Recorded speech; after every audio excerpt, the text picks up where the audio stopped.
Jesus Christ, you people suck. Wow. Wolverine wanted to be Back in the days when we played video games, it was hardcore for the nerdy and lazy. Now things have changed and all our video games are also for the casual and lady. But that's okay, you know the score. We told you a million times before. Playing consoles, not just games, is in the past. And every week you listen to the best damn internet radio crew. It's the N4G podcast. It's the N4G podcast. Alright, it's time. Another week of N4G Radio. This is episode 669. Nice. For the week of September 27th, this is the last week of September in 2021. We are hitting October on Friday. And on the show this week, we have Drew for a little bit. Yeah, I'm going to be here for a little bit.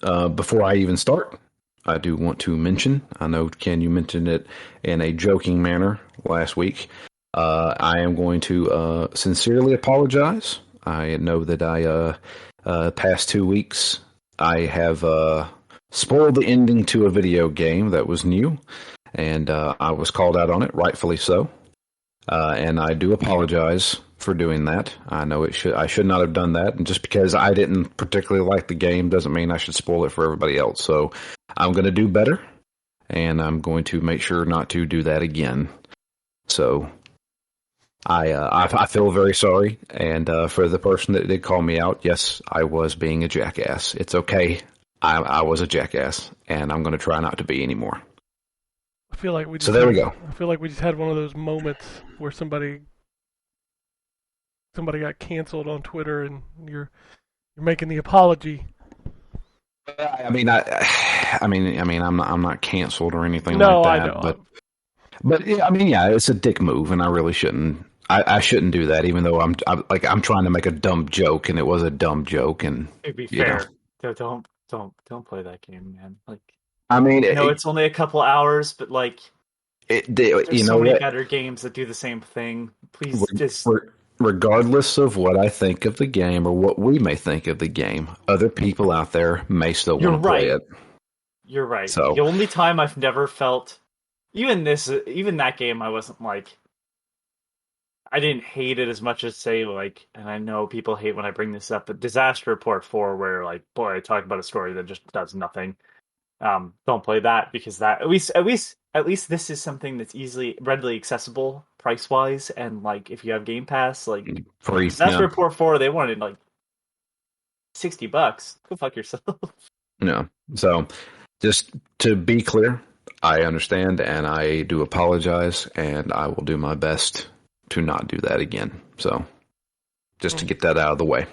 All right. Well, we also have Anthony. Yeah, we don't have enough time to go through my apology, so I'm sorry. I'm just sorry in general. Existing. We're gonna have a montage. My swearing. We're gonna have a montage of Anthony, like on like the BP guy in the South Park episode, just going, I'm sorry. Yeah, no, but it would actually be like, no, because I get no enjoyment out of saying I'm sorry, but I know I have enough to be sorry. Ah, we all do. This is a sorry podcast.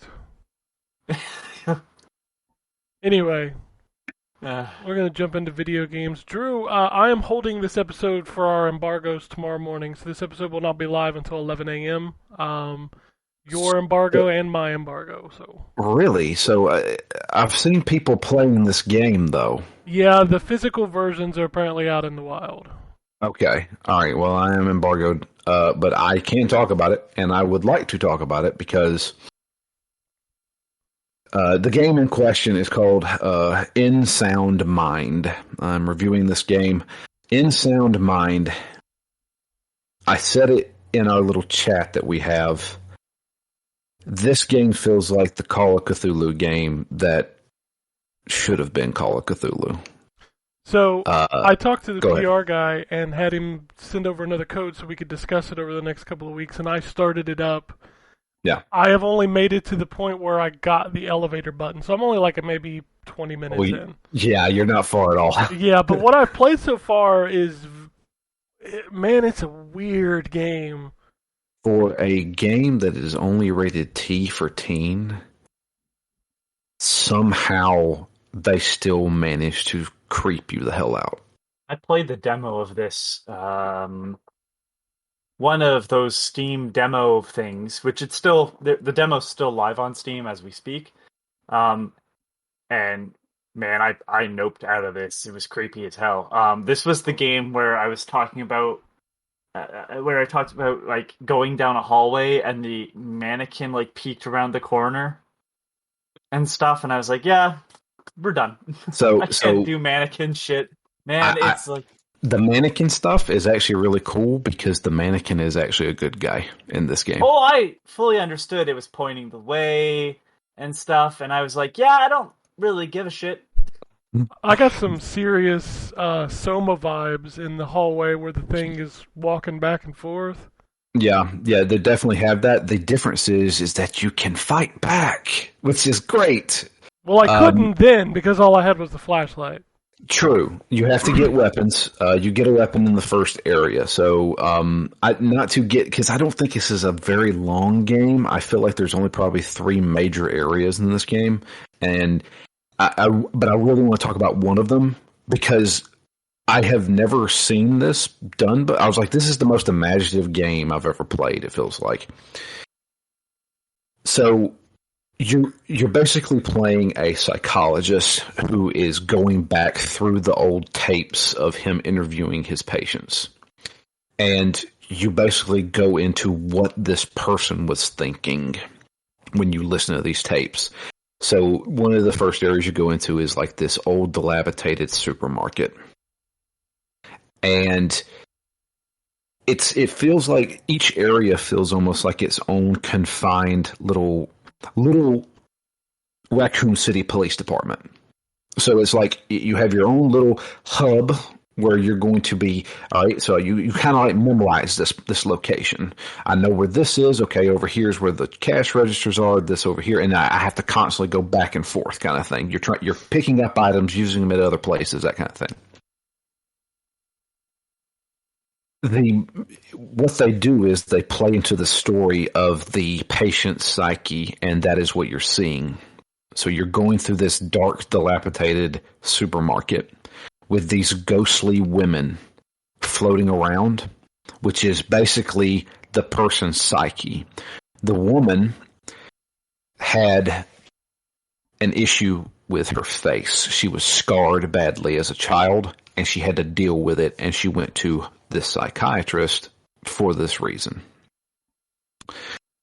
So her psyche is this ghostly apparition that when you look at her, she gets very pissed off and starts chasing you. You find a piece of a mirror, and the mirror is also like a knife, so you can use it as a knife. That does nothing to the ghost woman.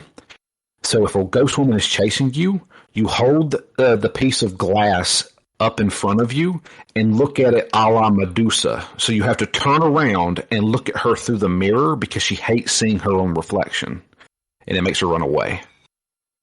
I was like, I've never seen this before. This is crazy. And they're constantly chasing you. You have to constantly like turn around and put the mirror up, and they freak out and run away. And there was a sense of dread in this game every time I moved somewhere. And they do a really good job of that. It is definitely, you can tell it's a little budgety. It definitely has that budget feel to it. Yeah, I was gonna say it like the world and like the engine, like the execution of it. It gave me a real Deadly Premonition vibe, but it didn't run like shit. Yeah, I mean, to be honest with you, it feels a lot like Call of Cthulhu. Like the art style, just the overall atmosphere feels a lot like Call of Cthulhu, but not with the whole dice rolls. This is mainly a puzzle game, figuring out what to do, getting items, and knowing what to use them on, while progressing the story, because you learn more and more about it as you explore more. And then you always go back to kind of like your hub world, which is the apartment building where your office is, kind of thing. But this is definitely one of those games that I would say check out if you like the psychological horror stuff. And like I said, there's no gore in the game because it's T for teen. And I was like, because originally I was thinking, oh, this looks kind of creepy when I saw the trailers for it. And I saw it was like, it's rated T for teen. How is this going to be scary? Oh, my friends, it is very creepy.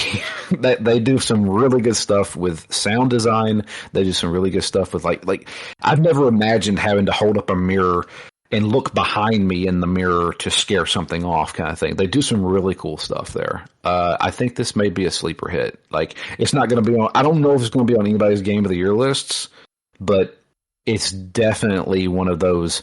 Hey, it's one of those games we'd be talking about on the last Phoenix Down. One of the little hidden gems that nobody ever plays. So I'm trying to convince as many people as I can to probably check this game out. There are a few issues here and there. If you die, which the game has an autosave feature. Most modern games, if you die, you basically start back at the beginning of that area with full health. No. Whatever your health was when you entered that door is what your health is when you return back from dying.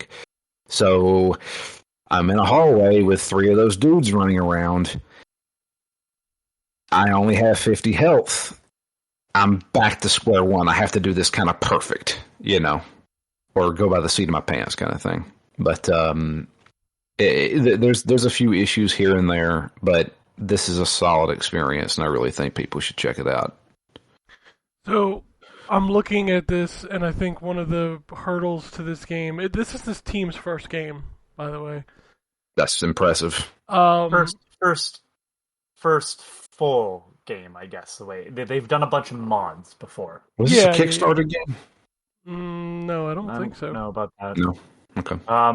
To just kind of go through their past stuff, they did a strategy browser game called Echo's Operation Stranglehold. Puzzle game called Interlocked. They did the Flash version of Portal. Then they took those maps from the Flash version of Portal and turned them into maps for Portal. And then they did a mod of on the Source engine called Nightmare House 2. So. Oh, well, I'm looking at this, and the caveat that I was referring to is that it is only on Series X, PS5, PC, and it says Switch. But it is on Switch. But it's not on Xbox One or PS4. And there is absolutely zero reason why it is not on PS4 and Xbox One. That seems like a bad choice.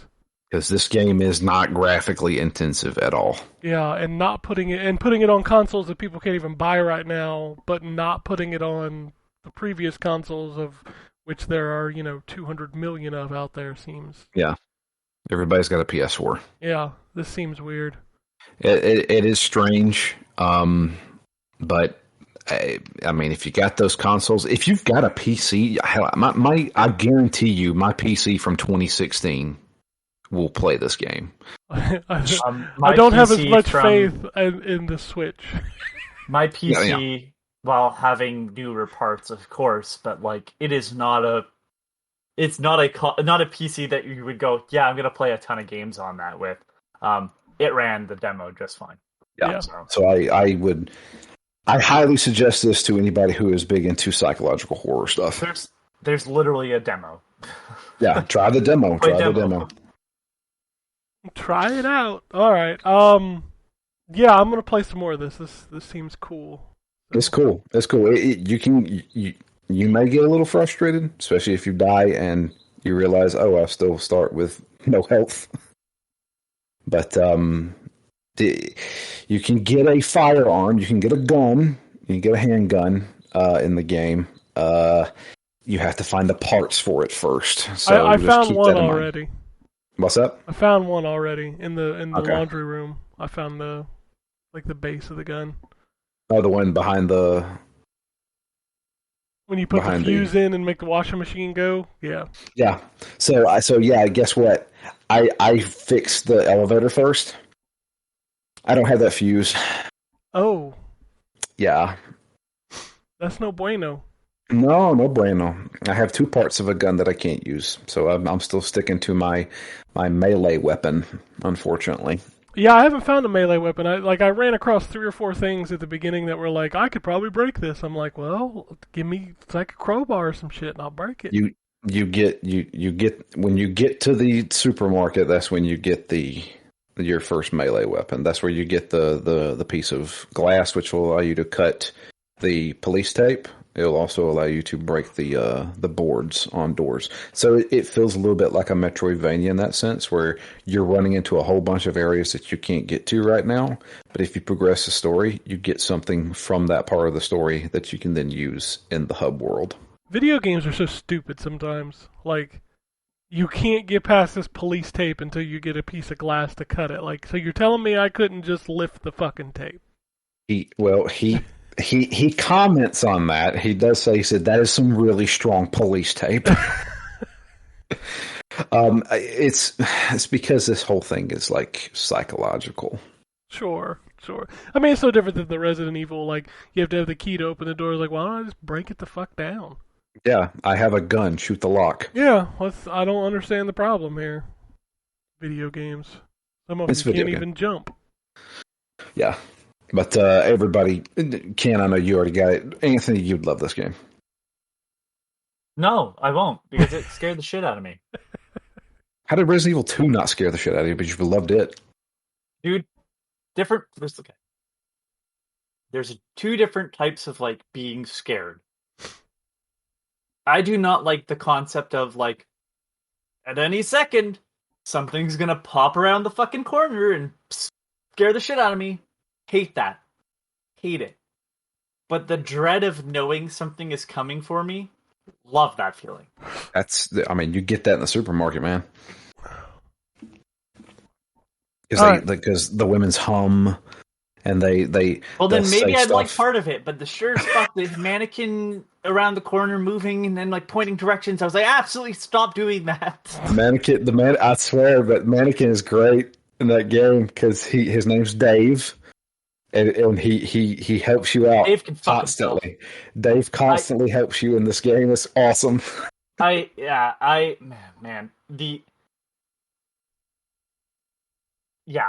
prefer the Mr. X is like, I can hear you stomping up as I'm doing something, and I'm going, I hope this fucking finishes in time. Nope! Alright, well, I'm gonna book it across the fucking... I loved that, that feeling was great. Now, to be fair, when I played the demo, I didn't have a weapon, so maybe it changes once I have a weapon. But, like, yeah, the no weapon, walking around, not sure what the fuck was going to happen. I'm like, yeah, it's really dark, and I got this. I understand the kind of horror that you're going for, but alright, I'll give it another fucking try, Drew. Alright, Drew, what else you got? Bastard. I played another game that I got to review as well. It's on Game Pass called Flynn something Crimson. I can't remember. Flynn something Crimson. Yeah. That game is awesome. Son of Crimson. There you go, Son of Crimson. That game is awesome. Like, that is a sleeper kind of Shovel Knight game. Yeah, I installed it. I haven't had a chance to get to it. Dude, there's so many games. Like, I've got Lost Judgment on my hard drive. I haven't even booted it. Diablo 2, haven't even booted it. The Flynn, Son of Crimson, haven't even booted it. Oh, I booted it up and played through the tutorial. Yeah. Like, I don't know. I see people on Twitter like, there ain't no games out. I'm like, what the fuck are you talking about? No. I've played 2 great games this past week. Yeah, I'm like 6 hours into. I'm 6 hours into Tales of Arise, and like I feel like that's another 30 or 40 hours. Oh gosh, yeah. Jesus. But yeah, Flynn is pretty awesome. It's a 2D sprite-based action platformer. Plays smooth as butter. The combat's really cool. It's all about it's a lot of timing-based stuff. There's one issue I have with that game. It's the biggest issue I can think of. In most platforming games where you do melee attacks, when you jump in the air, you can jump and slash and still have your momentum. In this game, if you jump forward and you slash, you immediately stop and you're doing an air slash, and then you fall straight down. I know what you mean. That throws me off constantly, but that's not how this game is supposed to be played, because this game is really about the dodge mechanic. There's a dodge button in this game. Every enemy, before they attack, will flash for a second. That's when you know you need to hit the B button to dodge. And you are guaranteed to not get hit no matter what. It's not one of those games where if you touch an enemy, you get damaged. You can stand right next to an enemy, but until they flash, you're not going to get hit by them. And I could understand if it was one of those, if you touch an enemy, you get hurt. That should be a air slash kind of thing while still holding your momentum. This game is about combos and about dodging at the correct time. And once you get into that mentality, this game is perfect. The game is fantastic. There's tons of upgrades. It's level by level, so you have almost like a Super Mario Brothers 3 overworld where you go to. This is going to be the new place, but then the levels themselves can have multiple exits, so you may go on the map to a different direction depending on where you exit from. And it has that Metroidvania feel where you can't reach this exit yet, so you have to get a new skill that you can then go to reach that exit kind of thing. But it is absolutely fantastic. It's on Game Pass. If you have Game Pass, play that game. It is the next best thing to Shovel Knight. I can tell. I will safely say that. So it's a good one. It is. It really is. I gotta get to it. There's so many games I gotta get to. It's driving me crazy. And the last big game that I can talk about that I played was Diablo 2 Resurrected. Yeah, I haven't even played it. Sucks. That is straight up Diablo 2. Yeah, I kind of figured that, and that was also kind of my concern. Is like so many of us have been so accustomed to the quality of life stuff from Diablo 3. There's a good amount of that in Diablo 2 Resurrected, though. Like the auto pickup for gold and stuff like. You're not constantly clicking. They do a pretty good job because I'm playing on Xbox of controlling with controller. They have the full 360 movement kind of thing, so it's no longer like you're on a tile on a grid. I know I played a little bit with Matt, and he was like, "What the hell's going on? I feel like there's lag going on." I was like, "No, dude, you're missing." This game has a miss feature. Every attack you do is a dice roll. It's not like Diablo 3. So, but they do have in the options, you can have it set up to where it pops up miss every time you miss. So that way it's not that your attacks aren't connecting, it's that you're literally missing your target.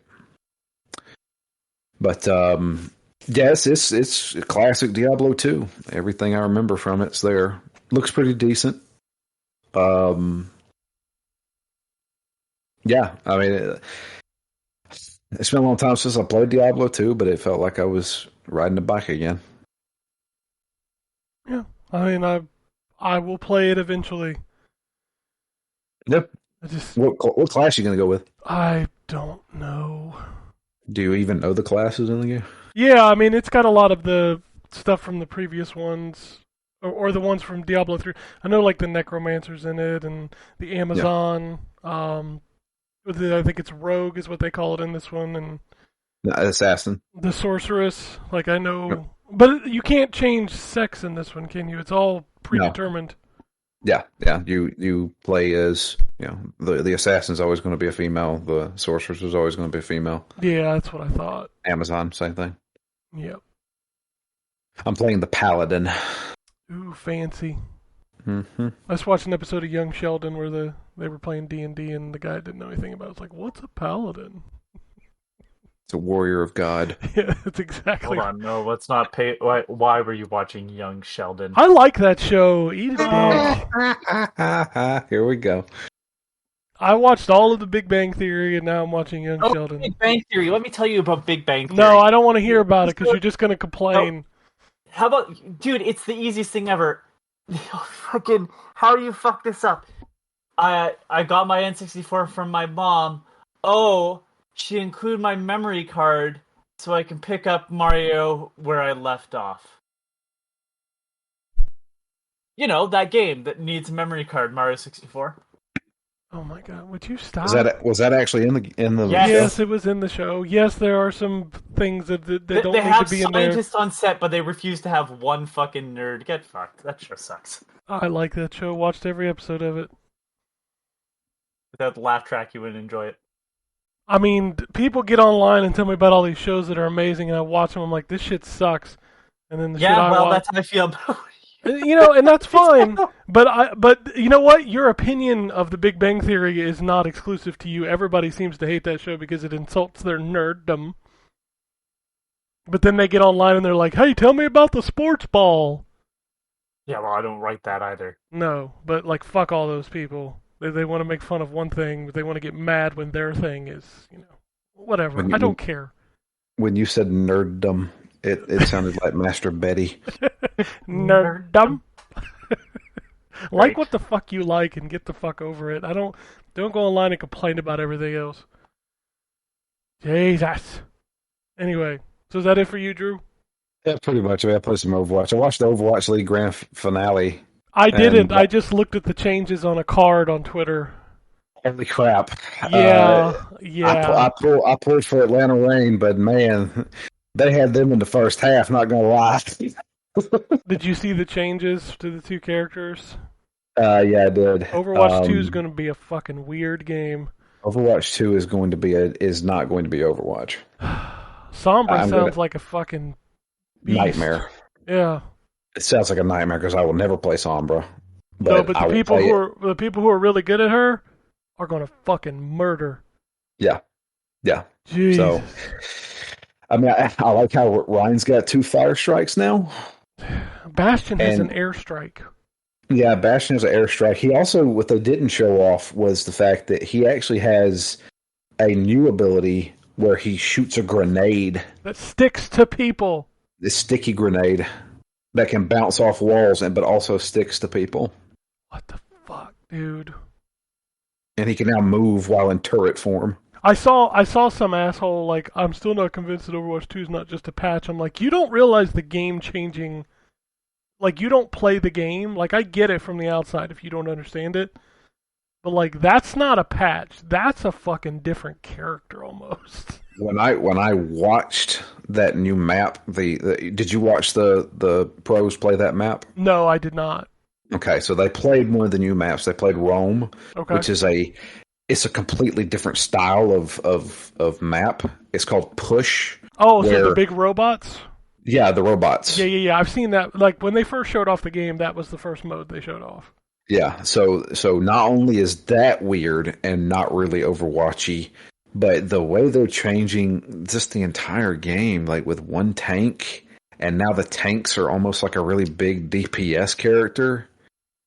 This is becoming more of a competitive shooter than it is a team-based game. I don't want to say that, but Yeah, which is what people were wanting, but that's not what made Not Overwatch me. good.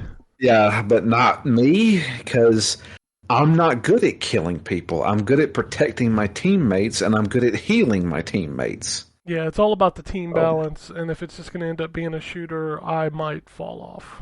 Yeah, that's what's going to end up happening for me. I just have to get in all my Overwatch I can because this one will disappear when the second one comes out. That's the scary thing. Do you think they'll have like an arcade mode where they'll have like the old 6v6? Oh, I guarantee you it'll come. Maybe not at launch, but I bet you within 6 months there'll be a classic quick play, 6v6, Yep. And there'll be a lot of people playing that. Absolutely, 100%. Because, man, that's what made Overwatch so good was the fact that you had to play as a team, otherwise you would fail. And this one, I watched that Sombra wipe an entire team by herself. Yeah, that's not And fun. that's you might as well do a free for all kind of thing.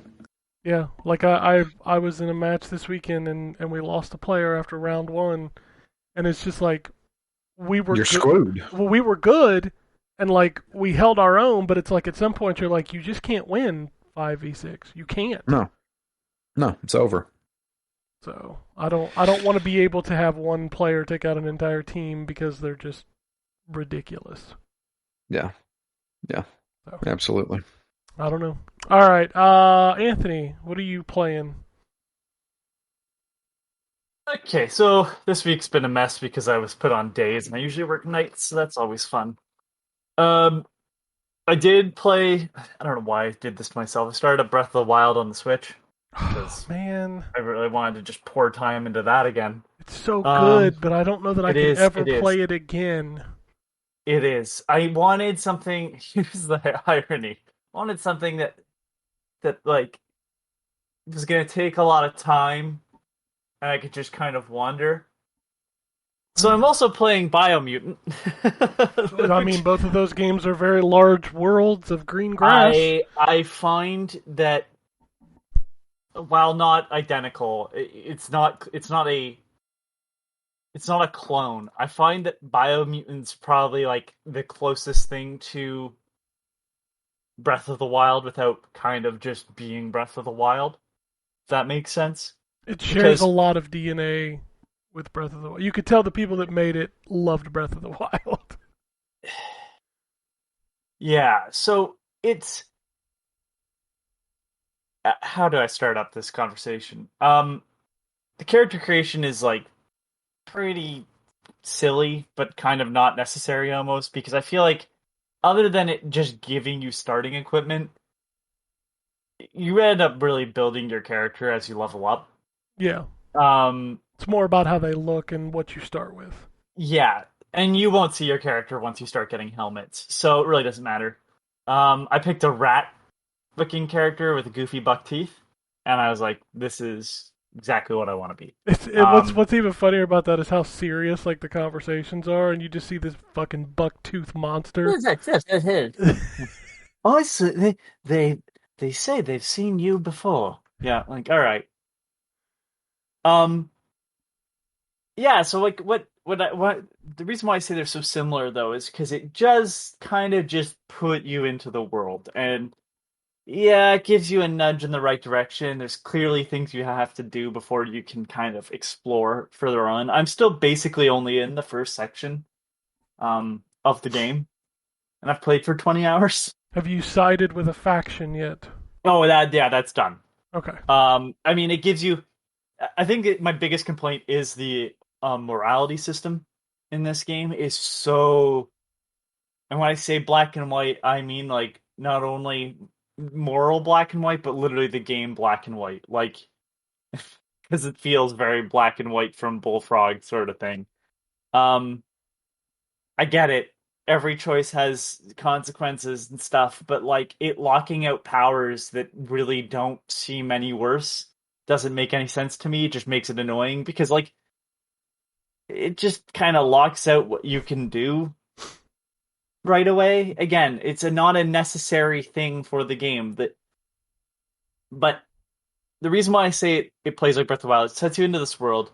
Um Everything you pick up has value to you as a player. And I love the fact that there's like no inventory limits, so unlike Fallout, I can just pick up all the things because you're gonna feel like Fallout because not only is it like post-apocalyptic, so there's like you're going through like bunkers and blown up houses and stuff. Um, you're also like building scrap armor and like you'll be wandering around and you go, "Oh, what's that over there?" And you start wandering just like I think Fallout 3 did really well, which was like you get somewhere and then you see another thing and you're like, "I can stay here and do the thing I came for, or I could find out what's over there." I um like that game a lot more than most people did. yeah, I don't know why people dislike this game and I'm playing on PS4 and there is some slowdown, but I find it really comes after I've put the game on, like, put it into rest mode, started back up, that can't handle that very well. Um, Otherwise, like, I have not really had any issues with the game. Is it janky? Yeah, but it's made by like 20 something people. Yeah, Which I think that's probably the biggest knock against this game is it feels more ambitious than they were able to achieve. it feels janky, but like it feels like indie dev janky and not Euro janky, which like another game that it kind of reminded me of is Elex because it's got a similar setting and it plays sort of similar, except that like Elex is impossible to fucking play because of the difficulty, Yeah. and that is not the case with Biomutant. Oh, And I Biomutant's pretty straightforward.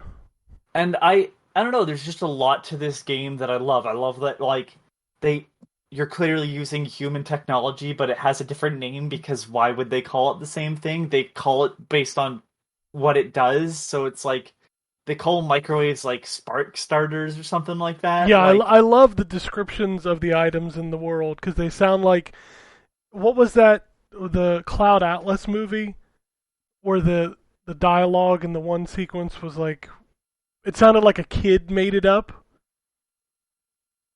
I know what you're referring to. I've never seen the movie, but I Yeah, know but about it's that movie enough. Like exactly like you're saying. It's like the it, pianos are string plonkers yeah, it's just because it plonks strings. Like I'm like, yeah, that makes like and like I don't know. There's just a lot to it, and I love the fact that like I'm picking up old armor that like is useless to me, and it's not going to be worth selling. So I just scrap it for parts because you need a ton of it to build anything. And it that took me a while to stop hoarding items and start realizing, no, you have to start breaking this stuff down. Money is less useful than the actual components. yeah, that was the other thing about that game that I found a little overwhelming is just how many systems there are, like how many upgrade paths, how many crafting materials, how many like the little currencies you've got to increase your Upgrade. perks. Yeah. Yeah, like so there's the level up like actual like dog tag sort of upgrades. Then there's bio something or other that allows you to use a certain type of magic or and this is what everybody should do, increase your resistance to certain elements because if you get it up to 100, you don't have to wear suits that decrease your defense. Yeah, because there's Um certain areas in the game that you cannot go to.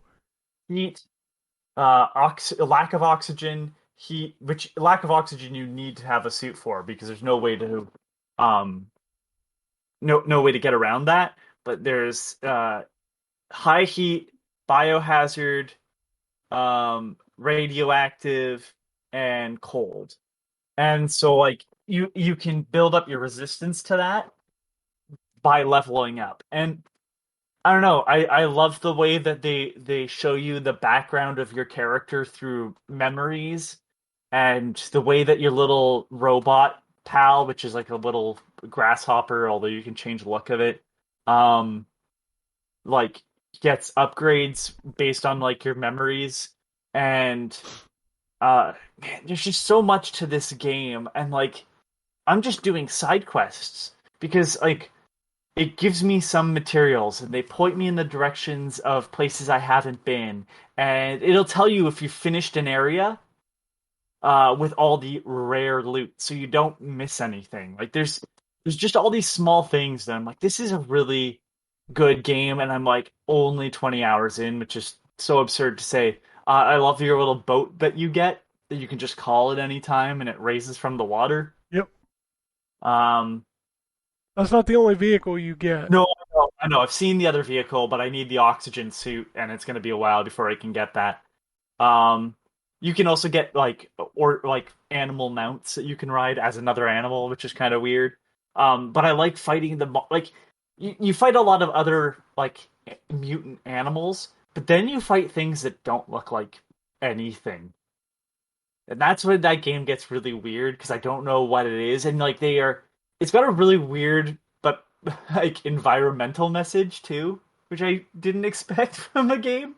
Yeah, because the whole point of the game is like in the center there's the big tree, and then around Yeah, the it. tree of life, and you're trying to save the tree of life from these things called world eaters that are gnawing at its roots. But when you're investigating the past, they are specifically talking about corporations just tearing every piece of the earth apart for materials like oil.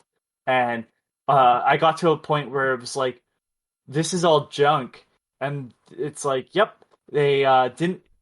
They actually talked about like the economy of like throwing things away. You buy the cheap thing that's going to fall apart because you need the thing now, even though it would be more cost effective if you had more money to buy the better version of that thing because it won't fall apart. But because you can't afford that, you go for the cheaper thing. You have to keep buying the cheaper thing. And I was like, this is way too deep of a conversation on like the economics of how we're destroying the planet for a game where all the characters kind of do Banjo-Kazooie talk and have to be like narrated. The fucking narrator is just. He just goes on, man. Yeah, he's a bit much, but I don't mind it. I like the softness of his British voice. I'm almost disappointed with how a lot of gaming culture talked about Biomutant. Because if this was Bethesda before Fallout 76, everybody would have, and I'm using this term because I just, it feels like the best way to describe it. They would have been sucking Bethesda's dick. Like, it just, all they did was promote. Honestly, those games ran like trash. Like, as much as I love Fallout 3, I mean, it's not put together well. And, like, Biomutant runs a lot more consistently and was made by far fewer people. And even if you go to Fallout 4, this still runs better than Fallout 4, in my opinion. I don't understand the hate for Biomutant. I really don't. I liked that game. I finished that game. I enjoyed a lot of, and I still go back to it from time to time. It has like a permanent place on my hard drive. Bonkfist might be my favorite fucking stupid ass weapon. Um, I so you can only use like sort of like specific melee weapons, and then you can unlock tribe weapons, and then there's one that you get during the story that's just a fist with a rocket attached to it. Yeah. And it's super early on, but the things you can do with it are just so great. And like as I discover new enemies and how they attack, and it's just like I have been in places that I definitely recognize. Like all the outposts kind of look the same. Like they all have the same setup. Yeah, they all reuse a lot of the same assets. But because I'm getting loot, I don't care, and it makes it easy to know where the shops are going to be. And there's so much world in between it that I don't feel as critical on Biomutant. And I was thinking about this when I was playing it. I don't think of it as critically because there's a lot of RPG around it. Unlike something where like I started seeing those cracks or like into the Matrix, wherever you want to put it, when playing The Sinking City, where like I came across an identical copy of the house from the first part of the game where somebody broke through the wall, and that wall's broken in this other version of the house, so I can see that it's clearly just the asset reused, because like that was a bigger problem there. Yeah, I don't really find an issue. I have not found any critical issues with this game, except for once I died because I drowned, and it put me back in the water when I reset, so I had to like go right away towards the shore, and I just made it to like warp out. Otherwise, I thought I was going to be stuck in a death loop, which I'm not playing. Um, and the other game I put time into because I started it up, and I was at work and I was just on break, and I brought my Switch with me because it was Eastward, and I still like that game, but like man, you realize how good Nintendo is with not just inundating the player with story in Zelda, because obviously Eastward is inspired by Zelda, but oh my god, Eastward just taught, like, if you feel like tired after me going on about Biomutant, this game just doesn't get to the fucking point either. Like, I get it. I'm in a new city. These characters are interesting. but I'm not getting enough gameplay in between these big story sections. I want to do dungeons. I want to explore. I don't care if this is on a linear path, but I want to do something. You can't keep having dialogue constantly. You have to give me some reason to play this game. If it's just moving the character to the next part, I'm not interested. And like they didn't nail the balance. Now I know this is the team's first game. They put a lot of effort into the artwork. It looks very pretty, but I'm so irritated with the amount of not playing I was doing while on break at work that I just put it aside, and that's the reason why I started Breath of the Wild. I was just like, I need something that's complete opposite and is just a game. Like, I don't mind having story. That's not the issue at all. Obviously, like, if you play an RPG, it's a lot of story. But, like, I just got to the surface in Eastward, and like, there should be a bigger event going on, and instead it's, like, very slow to pick up pace. I'm like, we had just accelerated to, like, the surface. Like, whoa, what's going to happen now? Like, I just did a big dungeon, and then you slow down to a screaming halt. And I'm like, oh, no. So I'll keep playing it. But it was just, yeah, I needed a break from the attempt to be quirky dialogue. And I also played the Earth Defense Force, but that's just because I want to finish up that. I need to finish my review on it. Hey, everybody! I know it's old, it's late. Yeah, I'm bad. I get it. But like, as someone that I feel like is a connoisseur of that series, I really wanted to give it a chance. But ultimately, at the end of the day, the best I can say is like, hey, it's Earth Defense Force. If you wanted to play it with someone else, is probably the game to play. Otherwise, there's better Earth Defense Force games for single player. If you wanted a team mechanic in Earth Defense Force, this is it. But like 5 Iron Rain, or go back to the 360 2017 game. I think it's also getting reissued for Switch, the original 3D one. So like, play those. Like, you know, there's a big stupid story in it. But like, I don't like how the weapon drops are attached to characters. You know, the having to maintain a team to stay powerful enough to finish. I want to shoot bugs with a gun. And that's the reason why 2017, the 360 title, is perfect. They give me a rocket launcher. They go, you have unlimited ammo, go fucking nuts. And I go, all right. And then I start blowing up buildings, and the frame rate drops, and then ants are just everywhere, and it's a slideshow, and can't keep up. And I'm like, this game is 10 out of 10. Rocket All right, launcher. Ken, you're up. You're up. Oh, I'm okay. I'm done. Couple. So, sad to say I will not be talking about the indie games this week because we did not get the email, so I don't know if we've been cut off or if it's just late.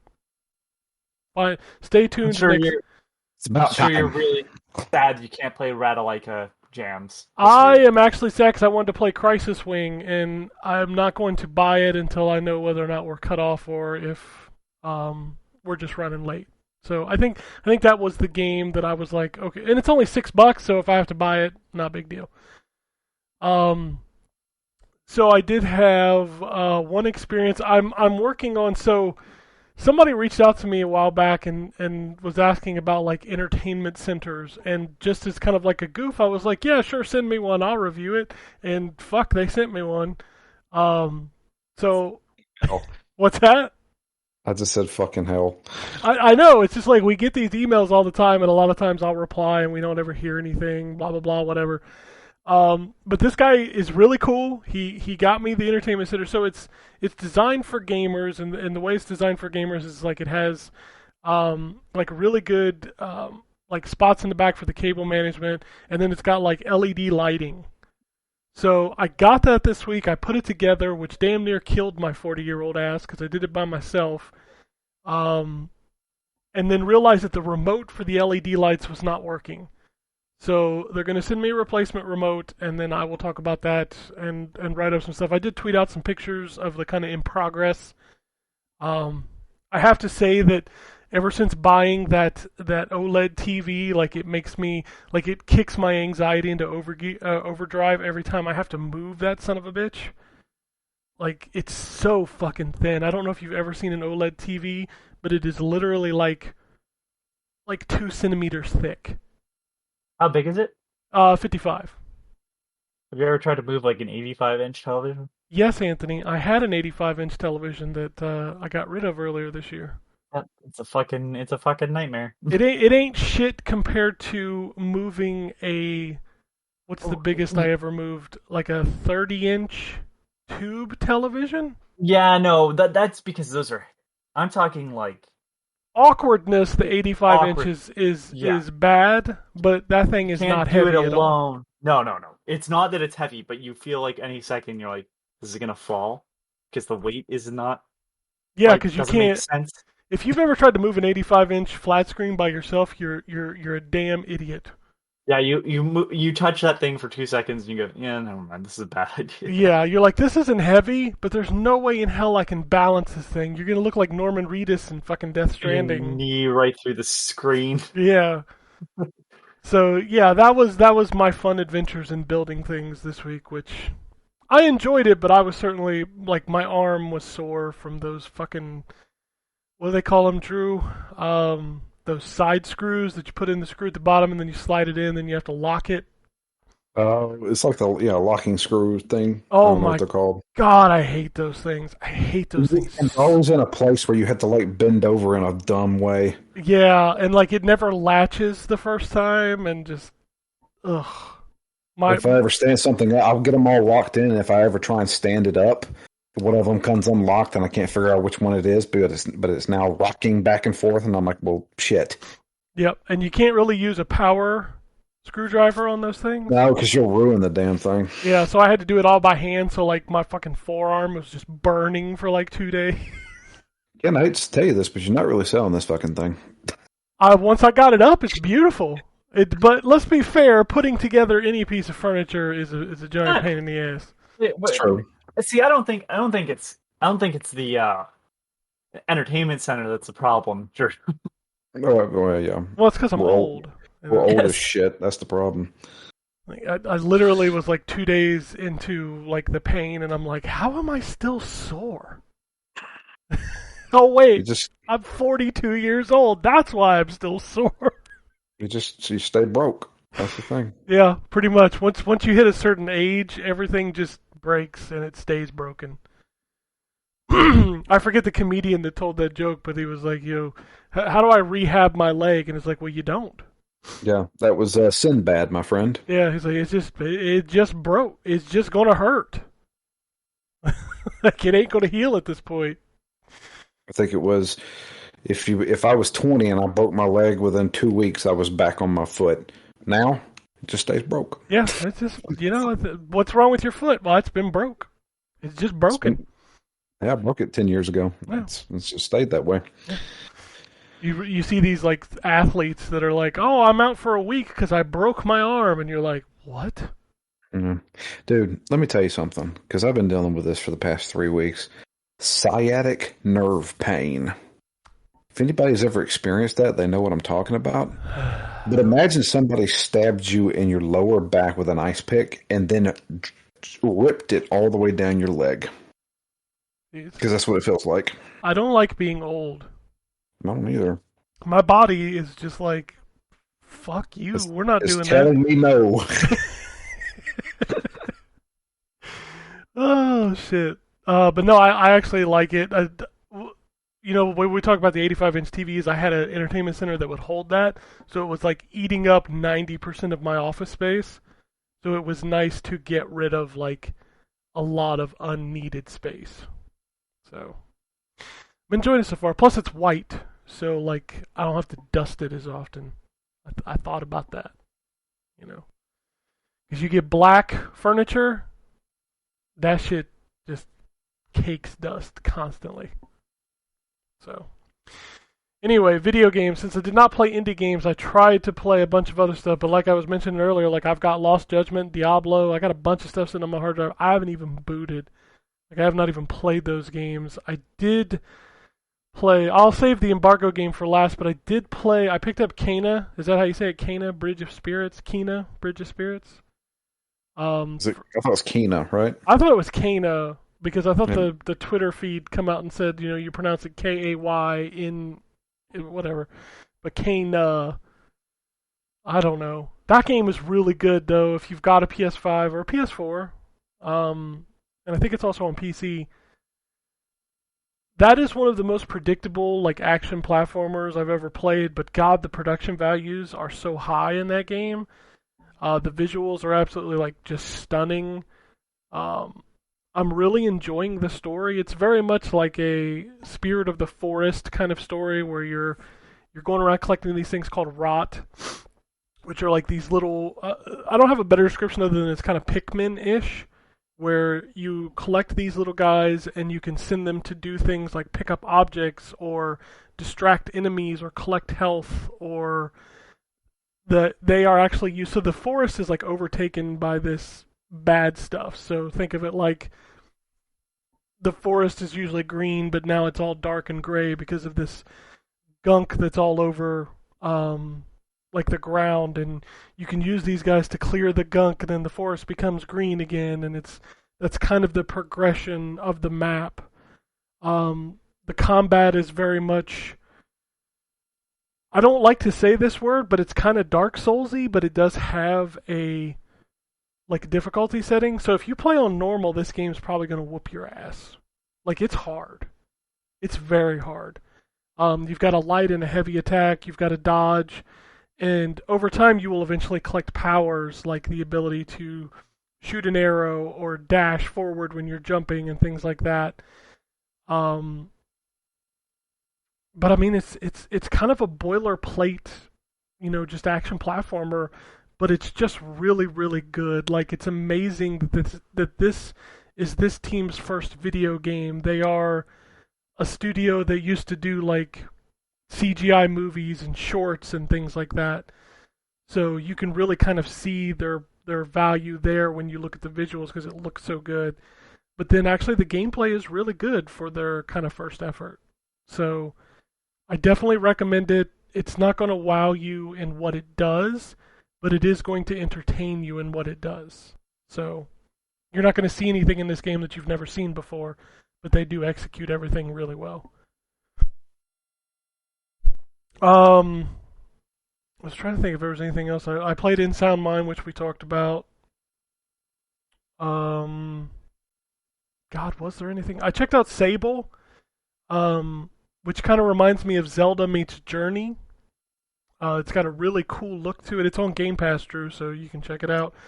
My biggest gripe with this game is its performance. It hitches constantly. And I heard that was a problem with the demo, which makes me wonder if we're eventually going to get a patch to hopefully get this game running well, because I really love the way it looks. I think it's an interesting game. It's very much like a puzzle platformer. Like I haven't run into any combat yet, so I don't even know that there is any in it. But I really do like the way the game looks. I think the world is very interesting. The music is just outstanding. Like it's got really good soundtrack. I just hope they fix the technical issues because right now it kind of hurts to play.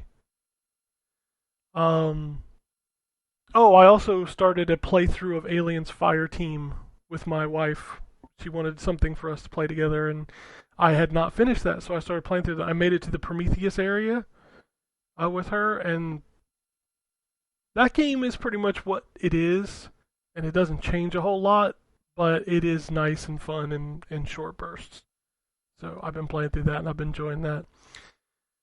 Tales of Arise, I played a couple more hours of that this week. That's going to be kind of my back burner game that I play regularly for probably the next 6 months because it's going to take that long to finish it. I still really love that game.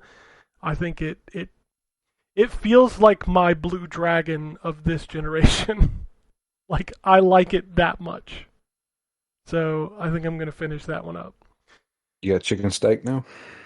No, there's no chicken steak, but I really like the combat in this game. I think it's super fun, and there's some really flashy shit that you can do in this game. Okay. Plus, you can dress up your characters. In one of the characters, you can actually put in a Nina Williams outfit from Tekken, because this is Bandai Namco. So, Wow. but no, I think that game's amazing. I think it's really well done. And then my embargo game, I've actually had for a couple weeks now, and I haven't been able to talk about it, but I've been playing that Hot Wheels game that's due out this week. So, this game is made by Millstone, which if you don't know who they are, they're kind of this like racing game house. They build a lot of different types of racing games, everything from like motorcycle to car racing, things like that. Hot Wheels Unleashed is fairly similar to like a Mario Kart without attack. So it's not like you can attack the other racers on the track, but you can drift and build boost. The controls are very kind of arcadey, like you're going to be spinning around turns really fast. I guess the biggest aspect of this game is kind of the collection, which makes sense because it's a Hot Wheels game. So you will be unlocking all of these different cars that you've seen, since your childhood. And they've already announced like a bunch of season passes and all this stuff, which is really where my issues crop up with this game. So I really enjoy it. I'm having fun with like the career mode where you can go through and you'll fight like these boss races with these like themed cars. Like one of them is the roller toaster, so it's like a van with like a toaster on the back of it that pops toast. The Wienermobile is in the game. Like So Gravedigger. yeah, like they're that's the thing is like the season pass is gonna have like the fucking party wagon. It's gonna have like the Batmobile and shit. Okay. So like you see all of these cars that you know from Hot Wheels, but that's really where my issue comes in. Is like grinding so they're loot boxes, or you can just buy. So like the store updates randomly, and you can buy it with these coins that you earn specific cars, or you can buy a blind box and have a chance to get it. And the cars are labeled like loot. Like they're different colored loot. So like this one's rare, this one's ultra rare, this one's epic. And then you can upgrade those cars with the coins or with the parts that you earn. The thing that threw me off was the first time I got a dupe. And I was like, oh shit. So not only does it take a long time to grind for the box to unlock a car, but then there's a chance that you're going to get a duplicate. One you already got. Yeah, and then when you sell it or scrap it, you're getting like half of what you spent on the blind box. Which, that kind of sucks, because there are so many cars in this game that it would take forever to collect them all, and then if they're going to be pumping more out, and from what I understand, like the passes are not going to be free, like you're going to have to pay for those. So I start to wonder in the long run, and this is why I don't think I'm going to put my review up this week, or not on launch day, is because I really kind of want to see if I'm going to continue to enjoy the game enough to grind for the things that I want. Because while I enjoy the tracks, I think they're interesting. There's some really neat stuff, like the things you used to build with your Hot Wheels tracks when you were a kid. Like you'll get spiders or dinosaurs on the track, and just little things like that. And there is also a track builder, so you can build tracks, upload them online, let people download them, but the track pieces, the really cool ones, are locked behind progression. So you kind of have to play through the modes to unlock those pieces to build better tracks.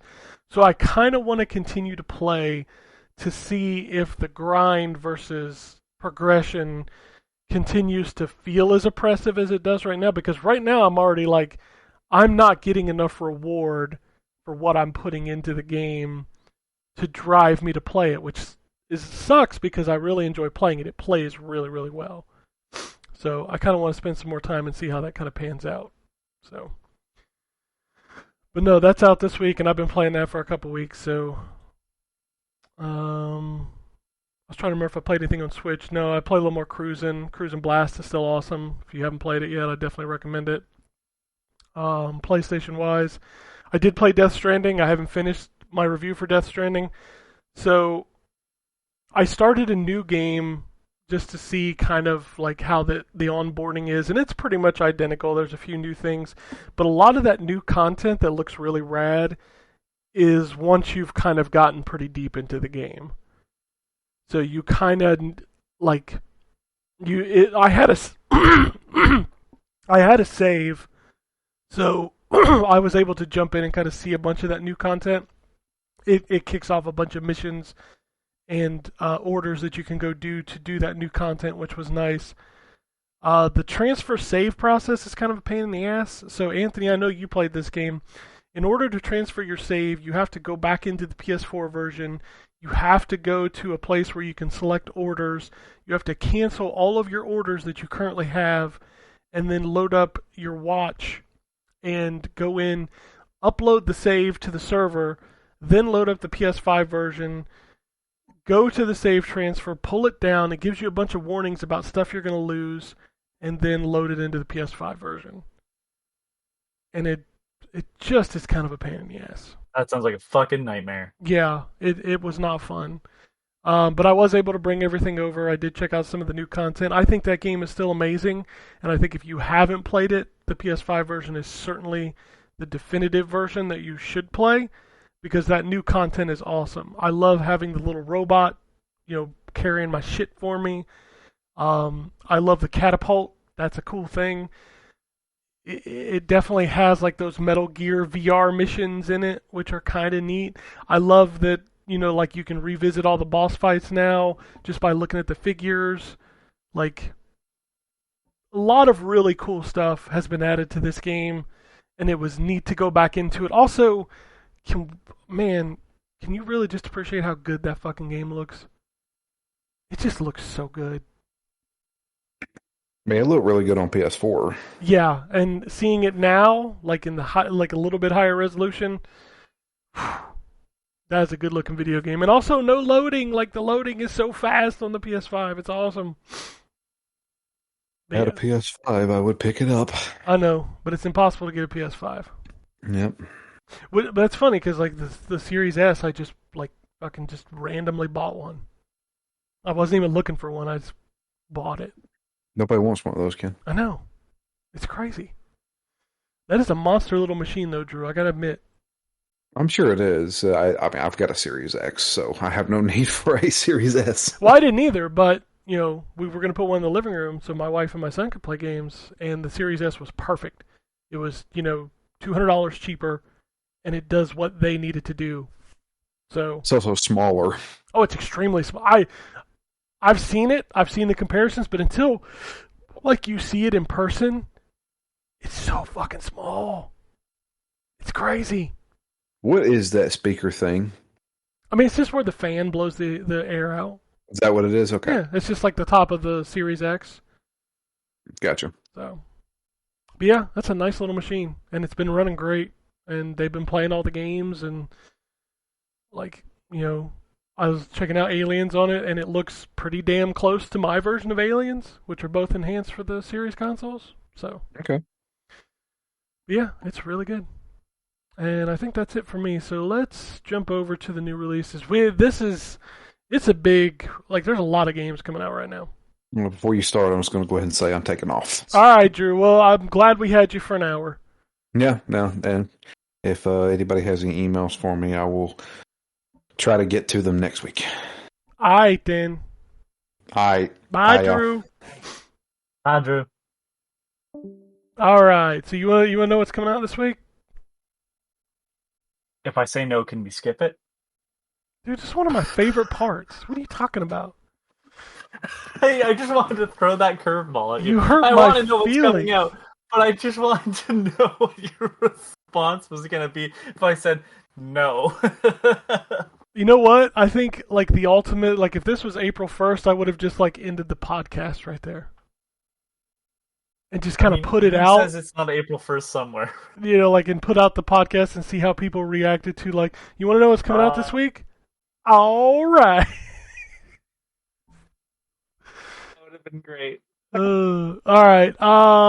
New consoles. We got FIFA 22, Hot Wheels Unleashed, Agatha Christie, Hercule Poirot. The first cases. I'm not gonna stick around trying to. Can I just say something? Rolling back to Hot Wheels, I think it speaks volumes to your feelings on it when you went into, I've also played some more Cruise and Blast, and you should buy that.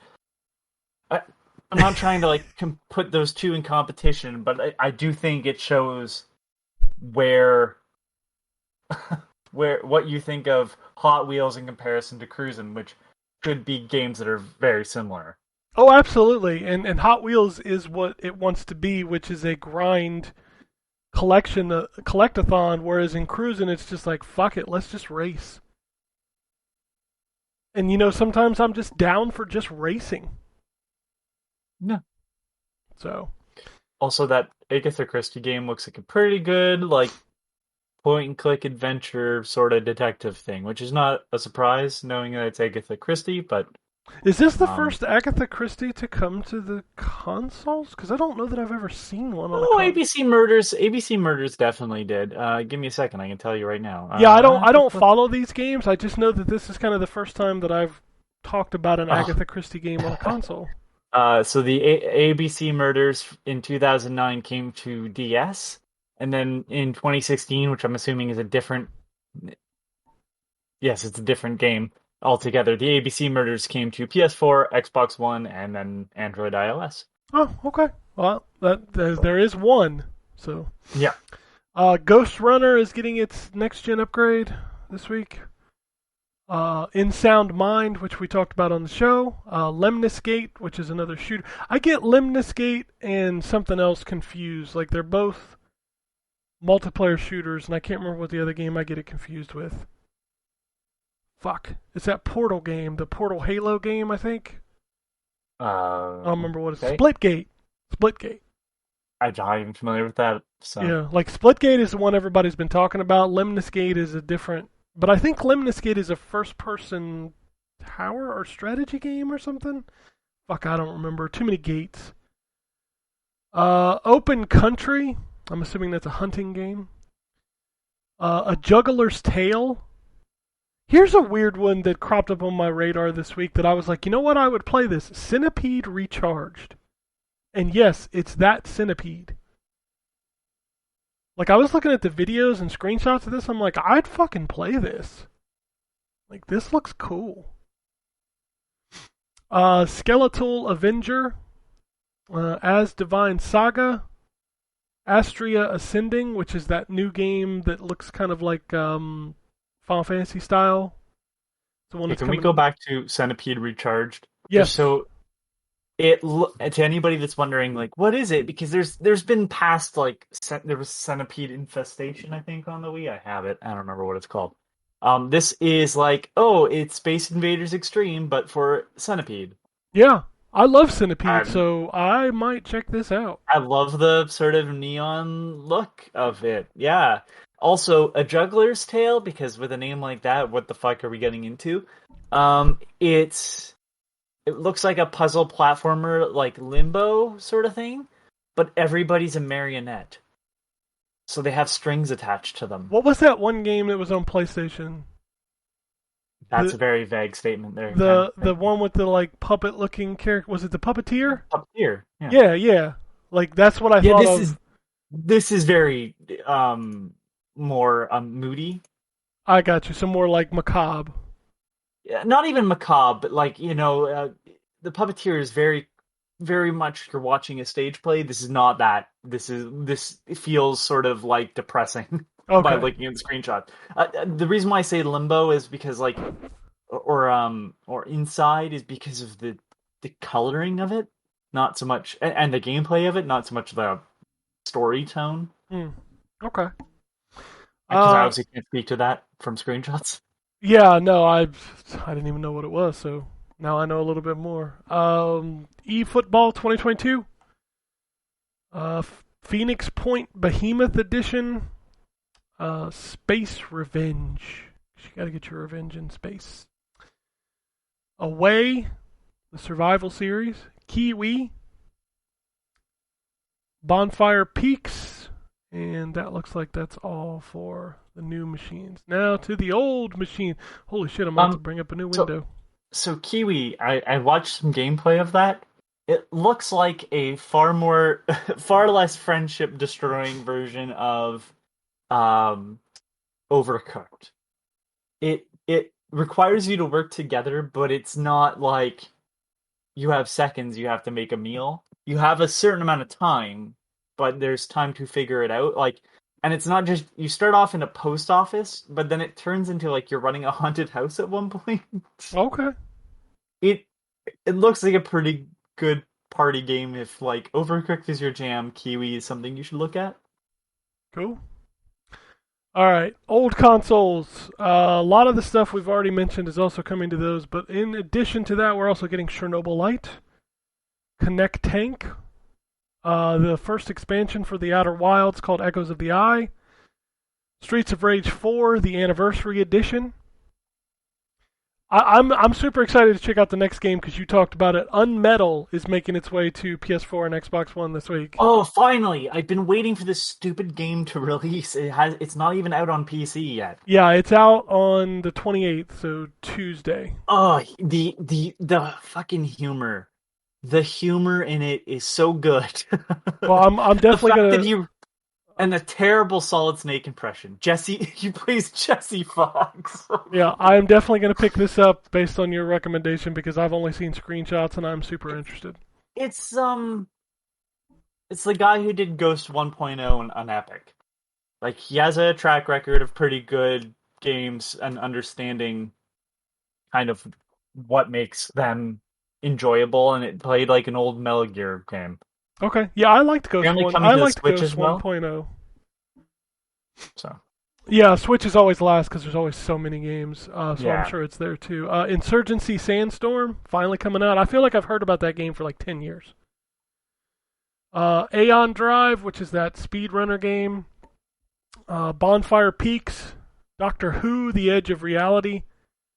X Zeus, the complete collection, which I'm interested in. That's like a arcadey mech kind of game. Looks pretty cool. Fishing Sim World Bass Pro Shops Edition. Mary Skelter Finale. Melty Blood Type Lumina, which is a fighting game. Stellaris Ancient Relics. The Eternal Cylinder. Toy Soldiers HD. I'm interested in that. I remember those games. Unsighted. Xuan Wan Sword 7. And that's it for PlayStation. Let's take a look at Xbox. See if there's anything different. God, I gotta... Normally I don't have to click in to the releases because there's not enough, but now I've had to click into everything. Alchemic Cutie is exclusive. Dandy Ace, which I know I sent you a code for. What else? Creepy Tale. A lot of the games I've already mentioned, so I'm just skipping through them. And I think The Immortal Legacy, The Jade Cipher. Now I'm going over to Switch. Switch. Jesus, there's a lot of games. In My Shadow. A lot of the stuff we've already talked about. Fantasy Friends Under the Sea. G Darius HD. Knockout Home Fitness. Steel Assault. Drone Ridge.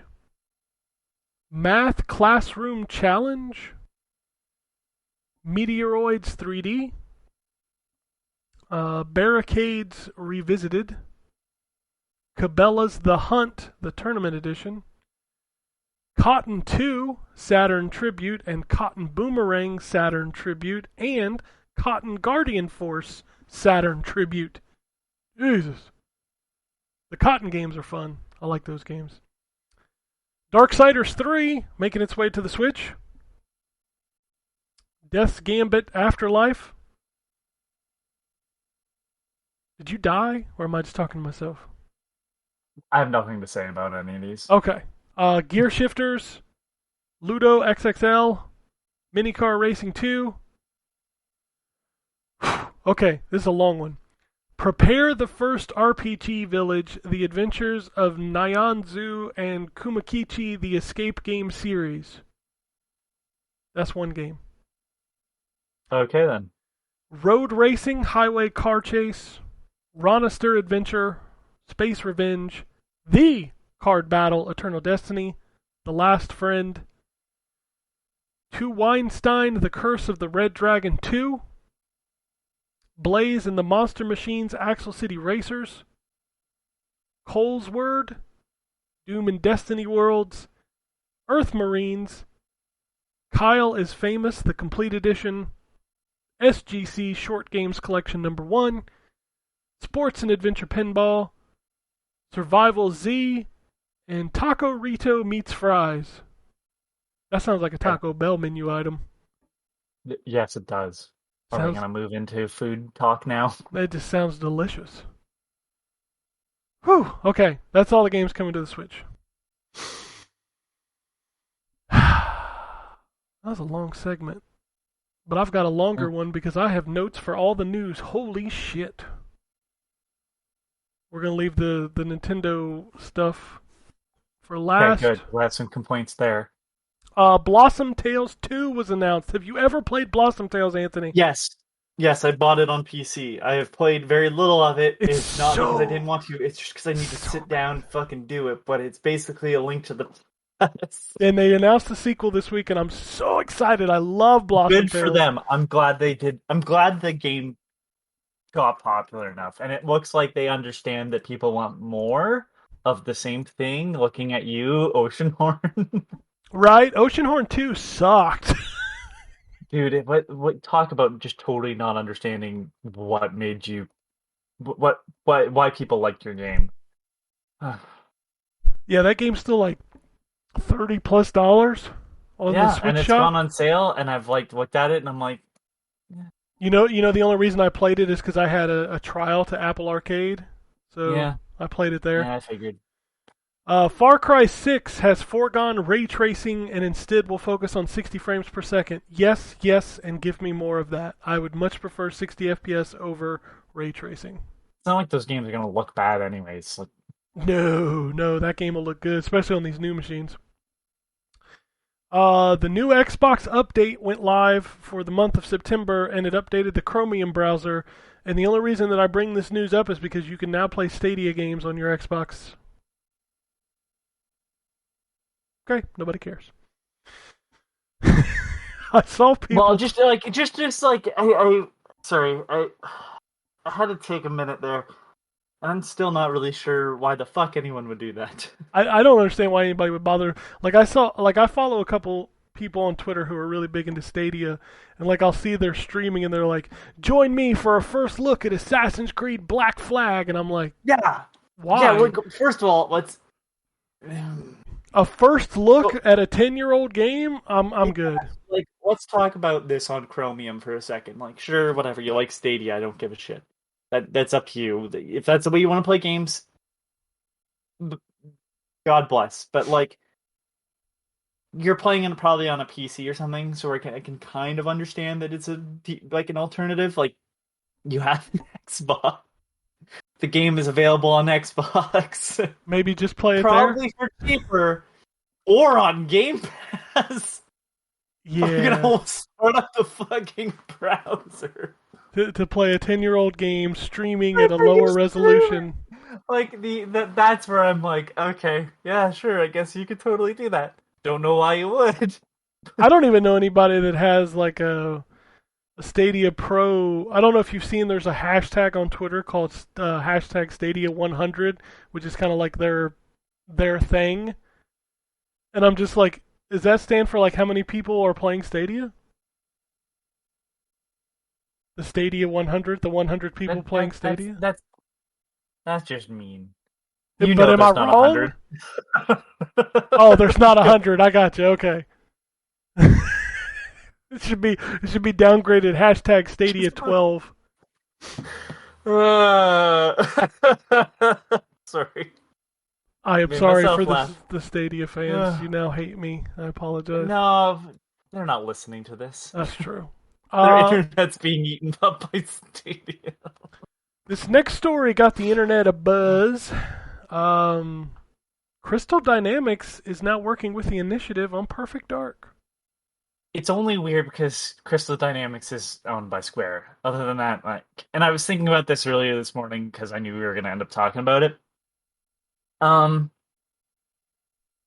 Look, the only other company I can think that does stuff like this is Nintendo, but like it always makes sense to me, is the way I'm gonna put it. They work with Koei Tecmo, and like, Did you know Koei Yeah. Tecmo worked on WarioWare? did they really? Yeah. Well, Namco Bandai builds a ton of shit. They work on Smash Yeah, they Brothers. Smash Brothers, but they also work on like Mario Kart and stuff, and it's like they were working on Metroid Prime 4, and it's like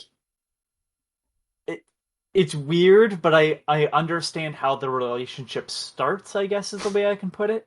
Yeah. If that makes sense. Like Namco Bandai makes Mario Kart for the arcades, and then from there they start teaming up on other things. Koei Tecmo wants to do a Zelda version of their Dynasty Warriors series, and that's where that sort of relationship starts. And it's like here it's just kind of weird because it's like here's a studio that still has a game in theory in process, right? Yeah, Marvel's Avengers. Yeah. And like you're bringing them in, like what does Square have to say about that? Like am I wrong? Is are they not owned by Square Enix then? Like They are owned by technically- Square Enix, which is hilarious because Square Enix seems to hate Xbox. Like if Yeah, you look like at the every whole- game that comes out, it comes out on what was so we'll talk about this in the news, but they announced the new ActRaiser and they said it's coming to modern platforms and PC, and it's like no, it's coming to PlayStation and Switch. It's not coming to Xbox. Nothing they announced. Where's Final Fantasy VII Remake? Yeah, it's very odd. That's where where my comments on this begin and end. It's just a very odd one. And I sent you the tweet where the guy was talking about how like they needed or God of War Santa Monica or whatever I can never remember what place is which. Is it Santa Monica that works on God of War? Yeah, Sony Santa Monica works on God of War. Okay, because I was worried that it was the team that worked on Days Gone, but that's Bend. Yeah. All right. That they're getting help from a team called Valkyrie, but Valkyrie also worked on the original God of War, not just Ragnarok. Yes. People are like, well, what they need. Valkyrie is the studio that you bring in to help get your project across the finish line, as seen on their website, where they also have Halo Infinite listed. I'm pretty like, sure there are you- 40 studios working on Halo Infinite right now. Yeah. I just wanna And to bring be them up fair, again. this spawned a bunch of fanboy shit, which is dumb to begin with. But The Last of Us 2 had like 14 studios working on that game besides Naughty And Dog. only one gets major credit. Yes. So I think the weird thing about this story is that Microsoft decided to announce it now. It is worth noting that they announced it right after the Nintendo Direct, so it kind of flew under the radar. You mean Sony? You said Microsoft. Microsoft announced this partnership during the Nintendo Direct. No, the Crystal Dynamics Sorry, right, working Crystal on- Dynamics. Sorry, Yeah. I thought you were talking about the God of War one. No. 'Cause that's No. recent news too. Sorry, I don't know how I drifted off into space there. Sorry. So, like, that's the weird part about it, is them making a blog post about it and then kind of putting it out at a time when nobody's paying attention. Yeah, that's shitty. I did see one theory that I thought may be true. I don't know, but, like, you can clearly feel that Square Enix does not like Crystal Dynamics. Square Enix doesn't like any of their American devs. What if Microsoft is in, like, discussion to buy Crystal Dynamics? Well, that'd be really nice. That And, like- Crystal Dynamics doesn't have to fucking work on stupid shit that. What? Can I just go? Can we go back to the point where like, why? How come Square Enix did this big deal with Marvel, and yet none of Square Enix studios have to work on anything? It's all their American shit. I think that company is probably run very poorly, and they No, think... really? Well, and they think When did you that think like we're working on a U.S. property, so let's put our U.S. studio on it. As much as I like to shit on Nomura, part of the issue is Nomura, like as a creative, But the biggest part of it is that the upper management keeps putting him on shit. And, like, I hate to say it, but you're never going to get the best out of him if you're fucking putting him on 1,000 different projects. He was working on Kingdom Hearts 3, but they kept making him be the artist for other things in between as well. Like, it's just, there's no way he can be successful, and I'm not, like, a fan of his, but there's no way that he can even come close to impressing me when literally the man can't work without being pulled another direction. Like, Square Enix is just, I think their business is something else as well. Like, I want to say they're an electricity company or something like that. Oh, I have no idea. Yeah, Japanese studios all have weird background histories and what they're invested in and stuff still. It's very odd, and it never made sense that they bought Eidos, and it's... Yeah, it feels weird. Like, I don't understand. So you have a Marvel franchise. Marvel's popular. Correction. You have two. You have, like, Marvel's popular everywhere, and you decided that was your best option. Like, not only is it not what that studio is known for, which is single player games, it's not what, but, like, it just, you have, like, amazing artists working in your Japanese portion. People love RPGs. Man. And you have just fucking, I can't. Yeah. It's also interesting to hear, like, the Guardians of the Galaxy previews came out, and apparently it's pretty good. It's good, but, like, from my understanding, it's also not, like, gonna blow your socks off. And that's disappointing when, yeah, I've come a little bit, like, less impressed with time with Spider-Man. But I'm going to tell you, Spider-Man's still a great game. Yeah, 100%. Like, it doesn't have the same hold on me as it did when I finished it, but Spider-Man is still a game I would recommend to people. Like, is Guardians of the Galaxy right now at Spider-Man's? Like, no. And you might say that's not a fair comparison, but I would say yes, it absolutely is. I'm not asking if it's open world. I'm asking to the level of polish, is this the same? And, like, it is not at all. And that's where I don't understand it, because if you look at the Japanese side of Square Enix, the side they care about, look at the polish on what they put out, and then look at, as of late, what their American or Western studios have been putting out, and it's, like, not even close. It's because they don't give a shit. Like, let them go. Like, they didn't care about Deus Ex, so that died off. I start to wonder if that comment has more merit now, of, like, Square Enix is looking to kind of offload these American studios, and maybe Microsoft is like, hey, let's put Crystal Dynamics on Perfect Dark, and then after that game comes out, we'll just, or maybe before it comes out, that we'll just kind of inhale them, and they'll become a new studio.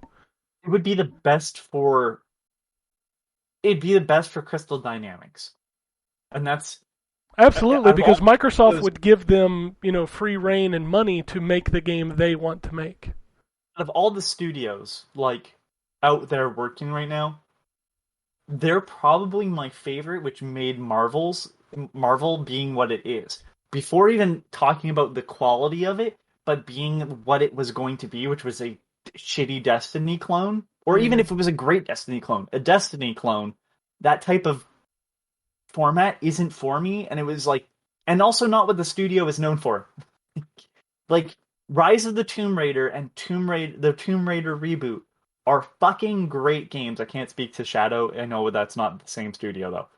And no, it's like different. Yeah. I would love to see them do more like that. And they had the Marvel license. All they had to do was do something with the Marvel license, like Tomb Raider. What kills me is, like, that would be a game that Microsoft is lacking, is a third-person action-adventure game. Well, Perfect Dark is going to be that, I think. But I think it's going to be first-person and third-person. I think it's going to switch. No. But my point is... Oh, no. Flashbacks to fucking Perfect Dark Zero. Okay, no, but my point is like, a character-driven, like, Tomb Raider and Perfect Dark are different games. Yeah, you're saying where's their answer to say Uncharted, and I understand. Exactly. And if you bring Crystal D in, let them bulk up their studios and give them a bunch of money, that makes so much sense if Square Enix is willing to part with Crystal Dynamics. And like Crystal Dynamics, the reason why I like Tomb Raider was it was like Uncharted, but it also felt like I was playing a game and not a movie. Yes. And I like that aspect of exploration, which all Uncharted has to do is have more exploration rather than more like less scripted stuff, and I'd be far more interested in it. I start to wonder if that's the case. And if you see it online, the Valkyrie tweet, just to give you a rundown of what Valkyrie Entertainment has done, because it also started the talk of like support studios. Again, why the Crystal Dynamics one is weird is they're not a support studio. Valkyrie Entertainment, for example, Walking Dead Saints and Sinners, Tourist Edition, Valorant, Halo Infinite, Forza Motorsport 7, League of Legends, Legends of Runeterra, State of Decay 2, Shadow of War, both God of War games, Ark Extinction, and Vampire the Masquerade Bloodlines 2 they're working on.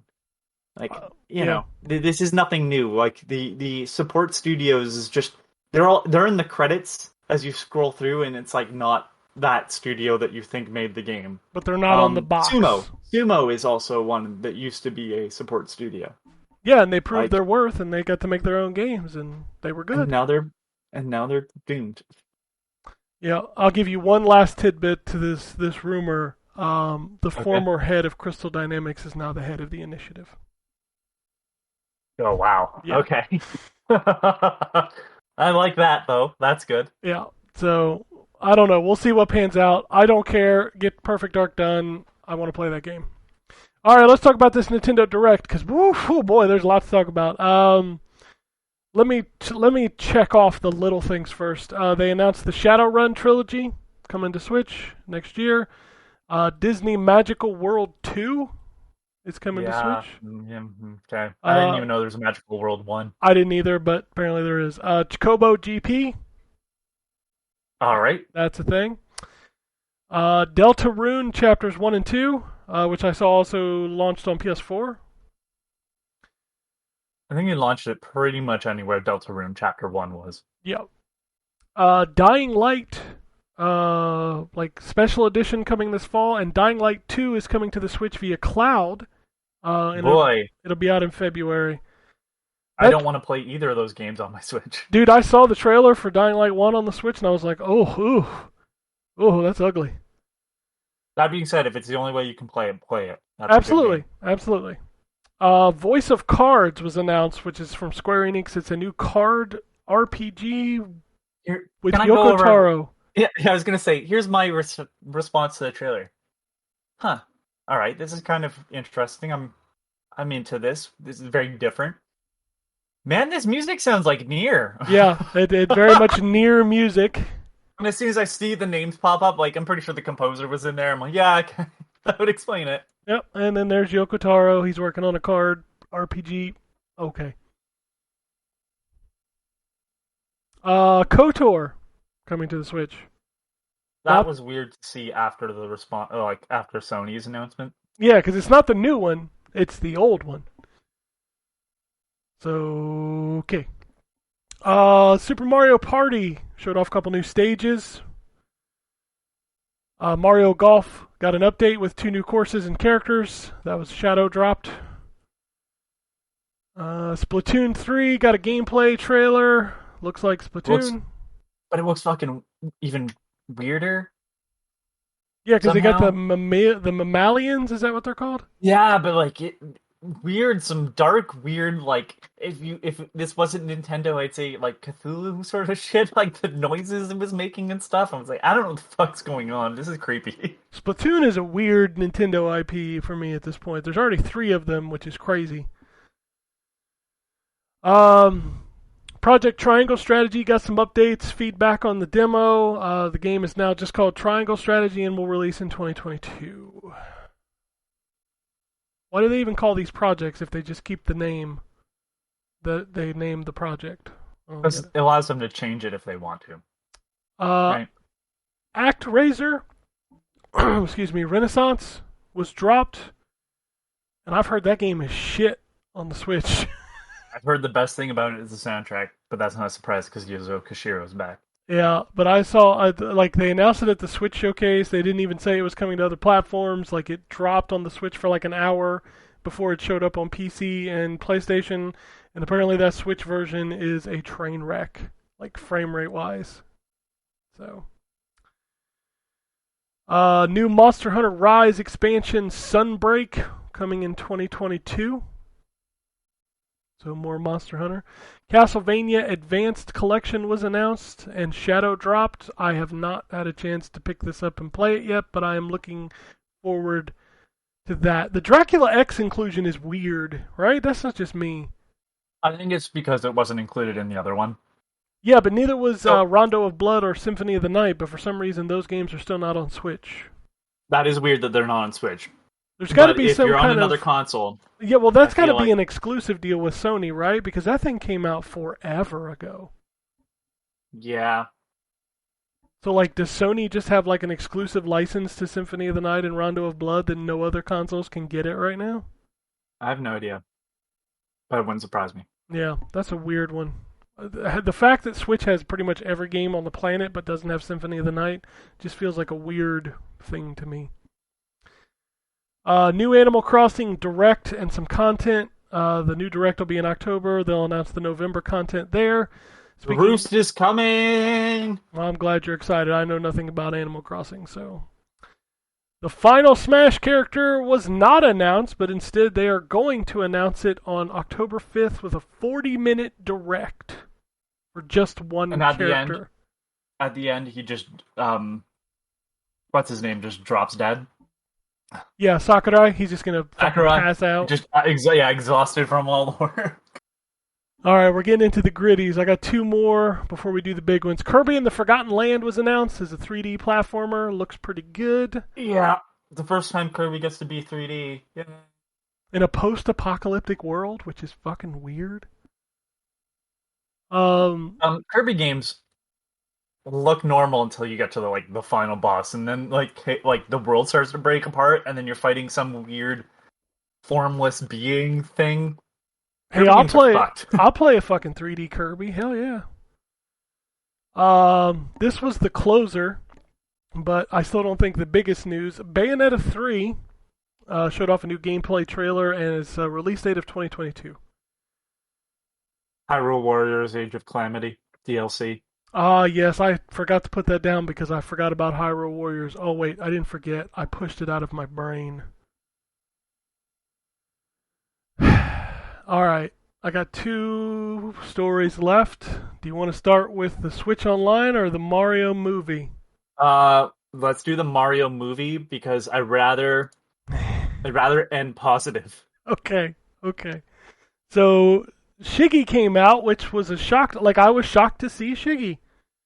Great. Well, that's because he's been working on movies and theme what's parks. it called? Theme parks and not games, which I think is the reason why we get a lot of weird shit, and I'm okay with that. No, I'm 100% okay with that. I love Shiggy. He has done so much for the gaming community.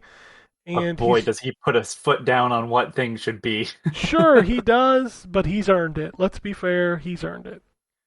But it was good to see him. But man, boy, wow, the internet blew up when he announced that Chris Pratt would be voicing Mario in the Illumination Mario movie.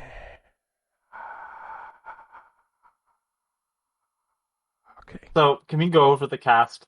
Do you have it up? Because I don't. I do, and I'm going to start with Charles Martinet because they've just announced that he's going to be in the movie, which fuck you. That's all I have to say. Now my assumption is that Wario is going to make an appearance. The reason being I say that is because if you've played any of the recent WarioWare games, Wario does a way more talking. Yeah, he than, always kind of has. Yeah, but I mean more than just sound clips, full sort of conversations Wario's had in the WarioWare games. So it's I could see Wario showing up and Charles Martinet doing that because it's a very specific voice. I wouldn't want anybody else to voice him. I'm gonna win. seriously, everybody should play the new WarioWare games, or at least look up the cutscenes because they're great. They're having Spike, which is the guy from Wrecking Crew, in it, Hmm. I believe, and that's Sebastian Maniscalco. Fine, Spike doesn't have a voice. If they are from New York, it makes sense that Sebastian Maniscalco voices the character. Kevin Michael Richardson is Kamek, sure. Again, a character that doesn't really have a voice; it just has sounds attached. Fred Armisen is Cranky Kong. Okay, Yeah. Cranky Kong showing up is a little weird. I think for a first Mario movie, like what the fuck is going on? But okay. I'm just going in the order from IMDb. Charlie Day's Luigi. I'm not familiar with his work. I've not watched any shows that he's in. So I feel like you've definitely seen stuff he's in. He's Benny in the Lego Movie. I didn't watch the Lego Movie. Not much. Oh, okay. Well, as much as I hate Chris Pratt, the Lego Movie's really good. He's also in Pacific Rim. He's good at playing neurotic, and it's like I think that's the reason why they have him as Luigi. But again, Luigi has a lot of character, and part of it is attached to Charles Martinet's voice acting. Like he hums, the thing, like he hums this theme in Luigi's Mansion and stuff. It's like I don't get it fully, but it's like if you're gonna cast, I guess fine. It's not like where I want it to be. Keegan-Michael Key as Toad doesn't make any fucking sense to me because unfortunately we've heard how Toad talks and it's annoying. So having Michael Key, who I'm assuming is just going to be himself as Toad. I mean, that sounds pretty Usually funny the to character me. he plays. It's funny, but like weird. Okay, this is the only one. There's two that I'm like, okay, those are pretty good casting because it's like, I'll say the one that I'm less feeling. Jack Black as Bowser. I'm okay with that. I'm okay with it. Like, definitely not what I would be expecting, but at the same time, I'm like, okay, because again, like I think Bowser's only really talked once. It was Super Mario Sunshine. No one remembers it. It's fine. Seth Rogen as Donkey Kong is the only one that I'm fully behind. Please tell me you saw the video. Oh, yeah, and it works. And here's the thing: like, as someone that watched, Did I lose you? sorry, Did I lose you? You said as someone who No. watched, and then you cut out. oh, the old Donkey Kong cartoon. Oh yeah. There's a 3D animated one. That's a video. bad show. That video had me fucking rolling for days, man. I'm sorry.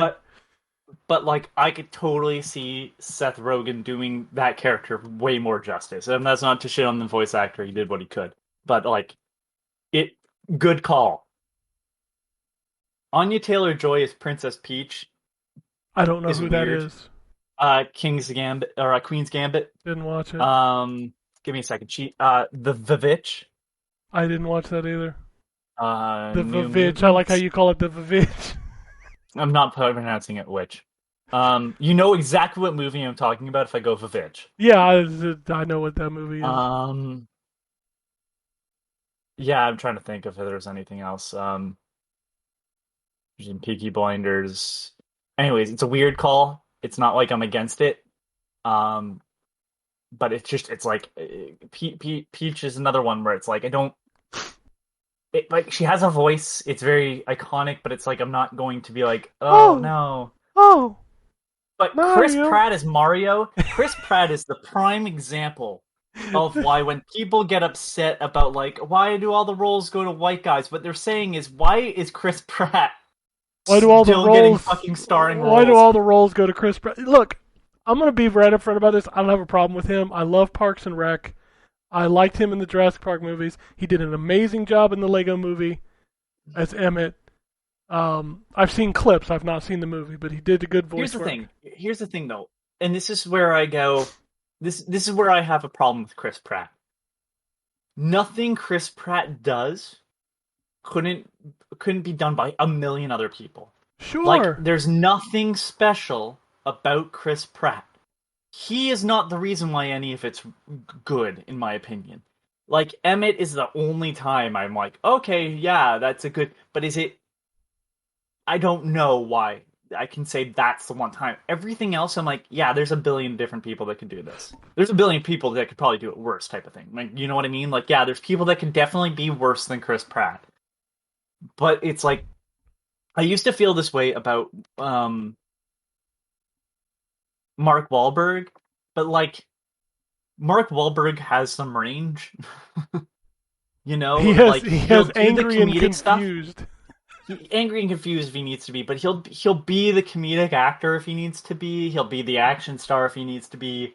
Like, I don't get why you'd hire these people, because they definitely bring. How is Chris Pratt even?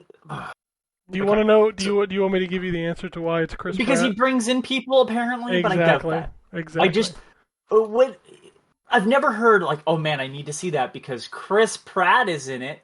No, Does you've anybody never heard remember it the because movie- you're not talking to like normal people. You're talking to people who are into the things that we are into. But as a Right. global audience, he is a draw. But do you remember the movie he did with Jennifer Lawrence? Yeah, Passengers. That movie's terrible. It may didn't be, do great. but he is Star-Lord. And right But now, the Marvel best movies are part is- huge.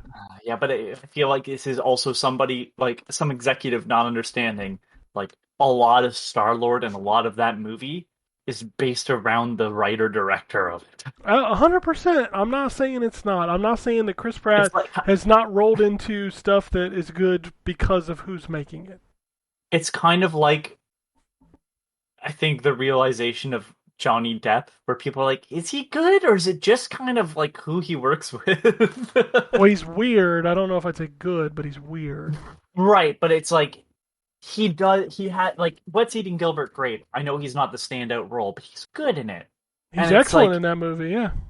Yeah, well, I mean, that movie, he's not the star of that movie. in No, terms of that's acting Leonardo quality. DiCaprio. Leonardo Come on. DiCaprio Yeah. shows him up, but it's like, you know, but then, like, you remove him from kind of the things he did, and it's like, yeah, Johnny Depp kind of sucks. Like, Rango's the only one that I can think of where I'm like, yeah, that works, but it's also kind of a role written for him, so it's like, he better be good.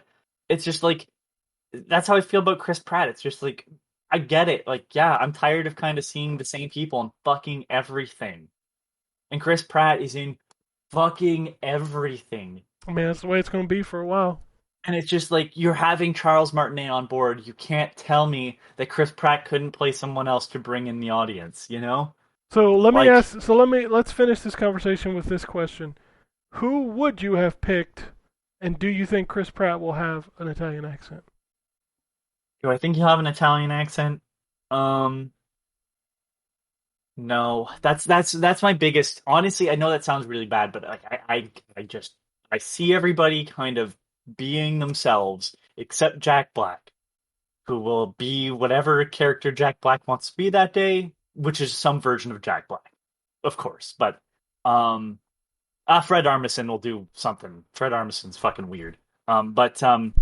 You know, like, I don't see them being anything but. And I was wrong about the Sonic movie. I'll say that. I was like, why would you? Oh my god, what's his name? You're a fan of him. You talking about the guy that played Sonic? Yes, Ben Schwartz. Ben Schwartz. You know, that name was on. I knew the name earlier and then blanked out when I came to actually. He was saying also it. in Parks and Rec as Raphael. But Ben Schwartz, like, he worked as Sonic. Like, you know, he sounds a bit like Sonic. He's not identical, but he's also playing the same Sonic that, you know, has been in the video games and stuff. It was like, okay, and like Idris Elba's gonna play Knuckles, and it's like, yeah, they're doing something different with it. You know that, like, before they turned the Nightmare into what was in the final movie, like, they were clearly going for something different from the video games. How much do you think Nintendo's going to allow them to stray from what they've established as Mario? Oh, Right? none. It's And gonna be that's where my- Shiggy's baby. Right, and that's where I'm like, this doesn't work in my head. Like, if you're doing something different, fine. but it feels like I can see it now of being like very clean looking animation because that's what the studio does. You know what I Illumination does. picture it as? I picture it as a lot of the cutscenes from Mario Rabbids.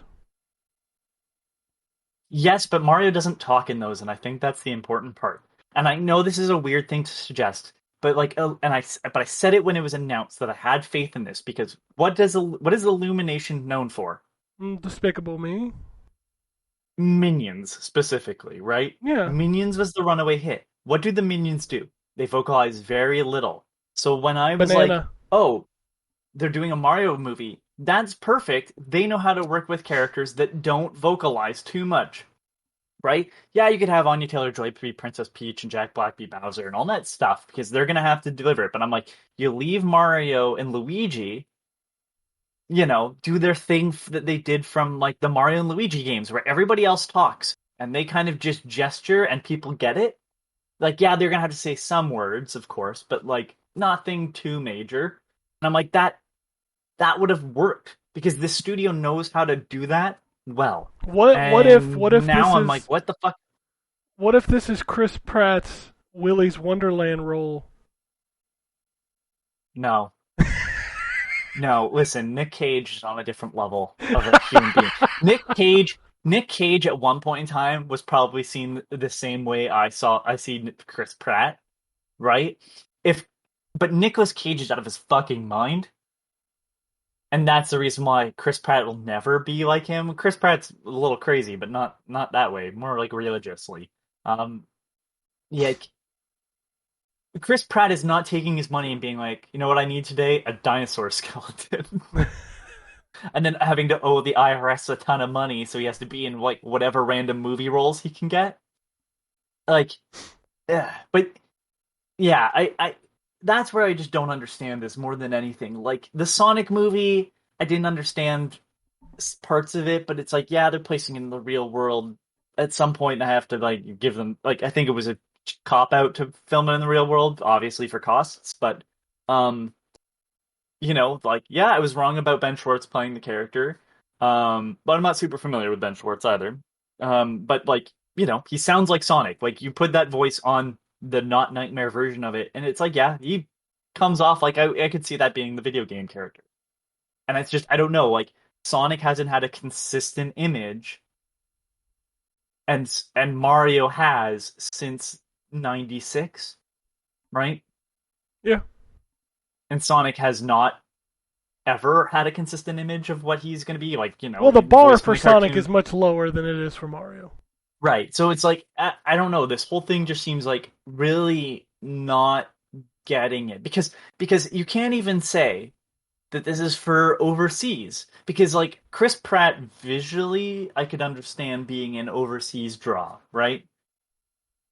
You know what I mean? Like, Yeah. oh, it's a live action movie. Oh, it's Chris Pratt. He's a star. They get that aspect, but like somebody else is, recording the dialogue in the native language.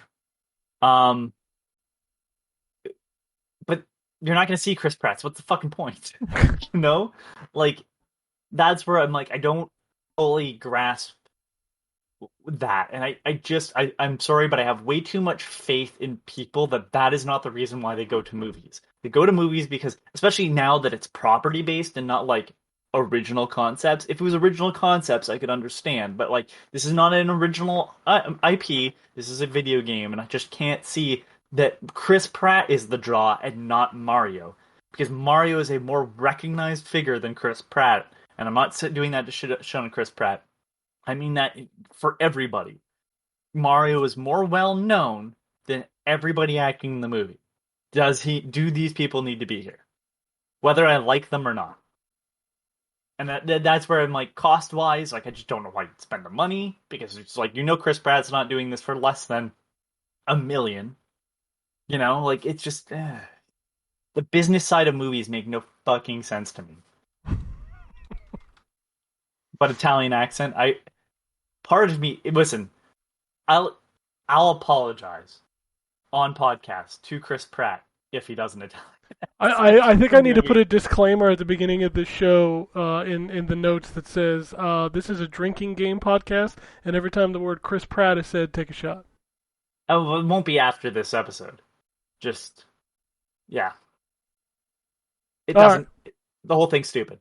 Let's get to better news. Let's get to the better news, or the weirder news. So Nintendo announced that they are expanding the Nintendo Switch Online. This has been a rumor for a long time, and the rumors we started with were the Game Boy. That seemed to be a lock. That did not happen. But instead It's we a get... lie. Well, I think it's still coming. I do believe it's still coming. Just like we knew N64 was coming, and well, here it is. N64 is here. But in addition to N64, they're adding Sega Genesis. That's fucking weird. It is, but at the same time, I'm like, I don't need these. Like, the No, Sega 'cause they're Genesis easily- collection exists, and it's fine.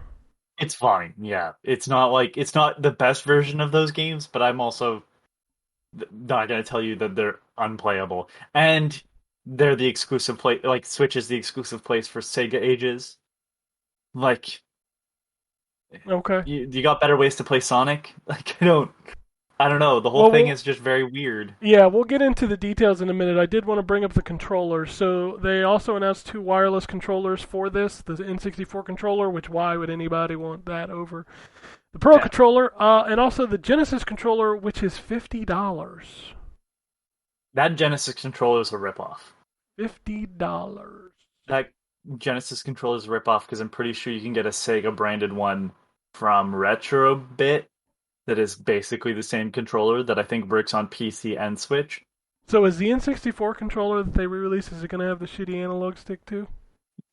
It's, I don't remember what I was listening to, but somebody said, does it come pre-powdered? Yeah, You Like- got the dust in the box for you? I hope so. That'd be awesome. Oh man, I just like the concept of having an N64 controller that's attached to the side of the Switch still. I know, but that's not what but it's happened, not. and it sucks. I know, it's disappointing. All right, let's go through the game. Well, let's start with Can what. I just No, go can I ahead. just one more thing. The N64 controller, like you said, the Pro controller. Shit, you have Joy-Cons. They still work better than the N64 controller. Don't do that. Don't buy that controller. Yeah. Nobody likes those controllers. I think. Speaking of retro controllers, I think there's a wireless version of the Brawler that I think you can hook up via Bluetooth to the PC, and it might work on Switch. Get the Brawler controller if you want. Double check to see if it'll work on Switch, because I'm sure that somebody's tried it. But there's a Brawler 64 made by God damn it, I better have my information, otherwise someone will be like, where was it? Retro Fighters. Yeah, Retro Fighters has a wireless Brawler controller, and it's like a wide controller that looks more like a GameCube controller, but it's for the N64. You'd be better off hooking that up. Yeah. All right, Skip so- it off the controller. Yeah, so this is called the expansion pack, ha ha ha ha, to the Nintendo Switch Yeah. Online service. It will cost more money. They have not said how much. My guess is they're bumping it from, what is it, $30 a year to $40, maybe $50 a year. Yeah, Eh, I'm buckling in, waiting for the fucking. I'll chicken. get it. I can't help myself. I'll get Yeah, it. me too. My thing is like, support it this time. I mean, You I've been know? a subscriber since day one, baby. But you know what I mean. Like, they haven't really supported. Oh, you mean Their Nintendo basic putting system. new games on it? Yes. Yeah. Mm-hmm. So let's- support it. Like, fuck. Let's get into that. So they announced the launch. This is coming at the end of October, according to the Direct. And the N64 lineup will launch with Super Mario 64, Yep. Legend of Zelda Ocarina of Time, Of course, Mario Kart 64, of course. Star Fox 64, Not surprised. Mario Tennis 64, Yeah, no, that's a popular game. I get it. Dr. Mario 64, which That is one- the first time it's shown up, right? That is, yeah. Dr. Mario 64 is the best Dr. Mario I've been told, and finding a copy of it is near impossible. Well, now you can just play it here. Oh, I will be. Yoshi's Story. If you want to play a bad Yoshi game, go for it. All right, the last two games are, one is oh my god, I can't believe it, and one of them is what the fuck. Win Back, that's the what the fuck one. It's a weird game. And I That saw is. no fanfare for this, but Sin and Punishment is coming in it. And I remember back in the day, that Which game never release? came Or out. the re-release got big praise, but yeah. Like the N64 game was huge because that was back in a time when, importing was a lot harder than it is now. And we all wanted to play Sin and Punishment. We heard how awesome Sin and Punishment was, but none of us could play it because none of us had the adapter for the N64. Oh, do you know that you can just take the back off and Well, we didn't know then, fucking Anthony, we were what, 15, 16 years old? Come on, man. We weren't into all this. We didn't have the internet it was back solved then. back then. Right? Wasn't judging. But get those are your launch games. That's a decent start. Coming in the future, they've confirmed F-Zero X, awesome. Paper Mario, awesome. Mario Golf, yeah. Kirby Paper Mario is $100 for like the fucking cartridge. I know, and now you can just get it. Kirby 64, The Crystal Shards, Legend of Zelda Majora's Mask, Yep. Pokemon That's a shit right Snap. Oh yeah, the Pokemon Snap was a great one. I was happy to see that. And then the big shocker one, Banjo-Kazooie, so Microsoft and Nintendo still hugging. I forgot about Banjo-Kazooie showing up there. Yeah. Diddy Kong Racing. That's the one I want. That is the one. Diddy Kong is. I still play that on RetroArch. I love Diddy Kong Racing. All right, let's go through the Genesis games. This is weird. Sonic the Hedgehog 2, Streets of Rage 2, Echo the Dolphin, Castlevania Bloodlines, Contra Hardcore. So Castlevania Bloodlines and Contra Hardcore so far are the only ones, but here's the thing. Don't play those versions. Get them in the collections when they go on sale, and play the Japanese versions because the Japanese versions are far more fair.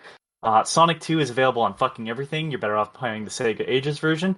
What was the other one that was 2? Streets of Rage 2. Okay, sure. That's not included in the Genesis collection for some reason.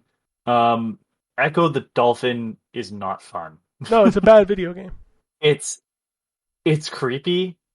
I like the music. It's weird. Again, there's a Sega Ages version that just allows you to, I think it might be 3DS though, but that allows you to go invincible. That's the way you should play that game, because otherwise it's not fun at all. We still got more games. We got Dr. Robotnik's Mean Bean Machine. That's a great game. Yeah. Golden Axe.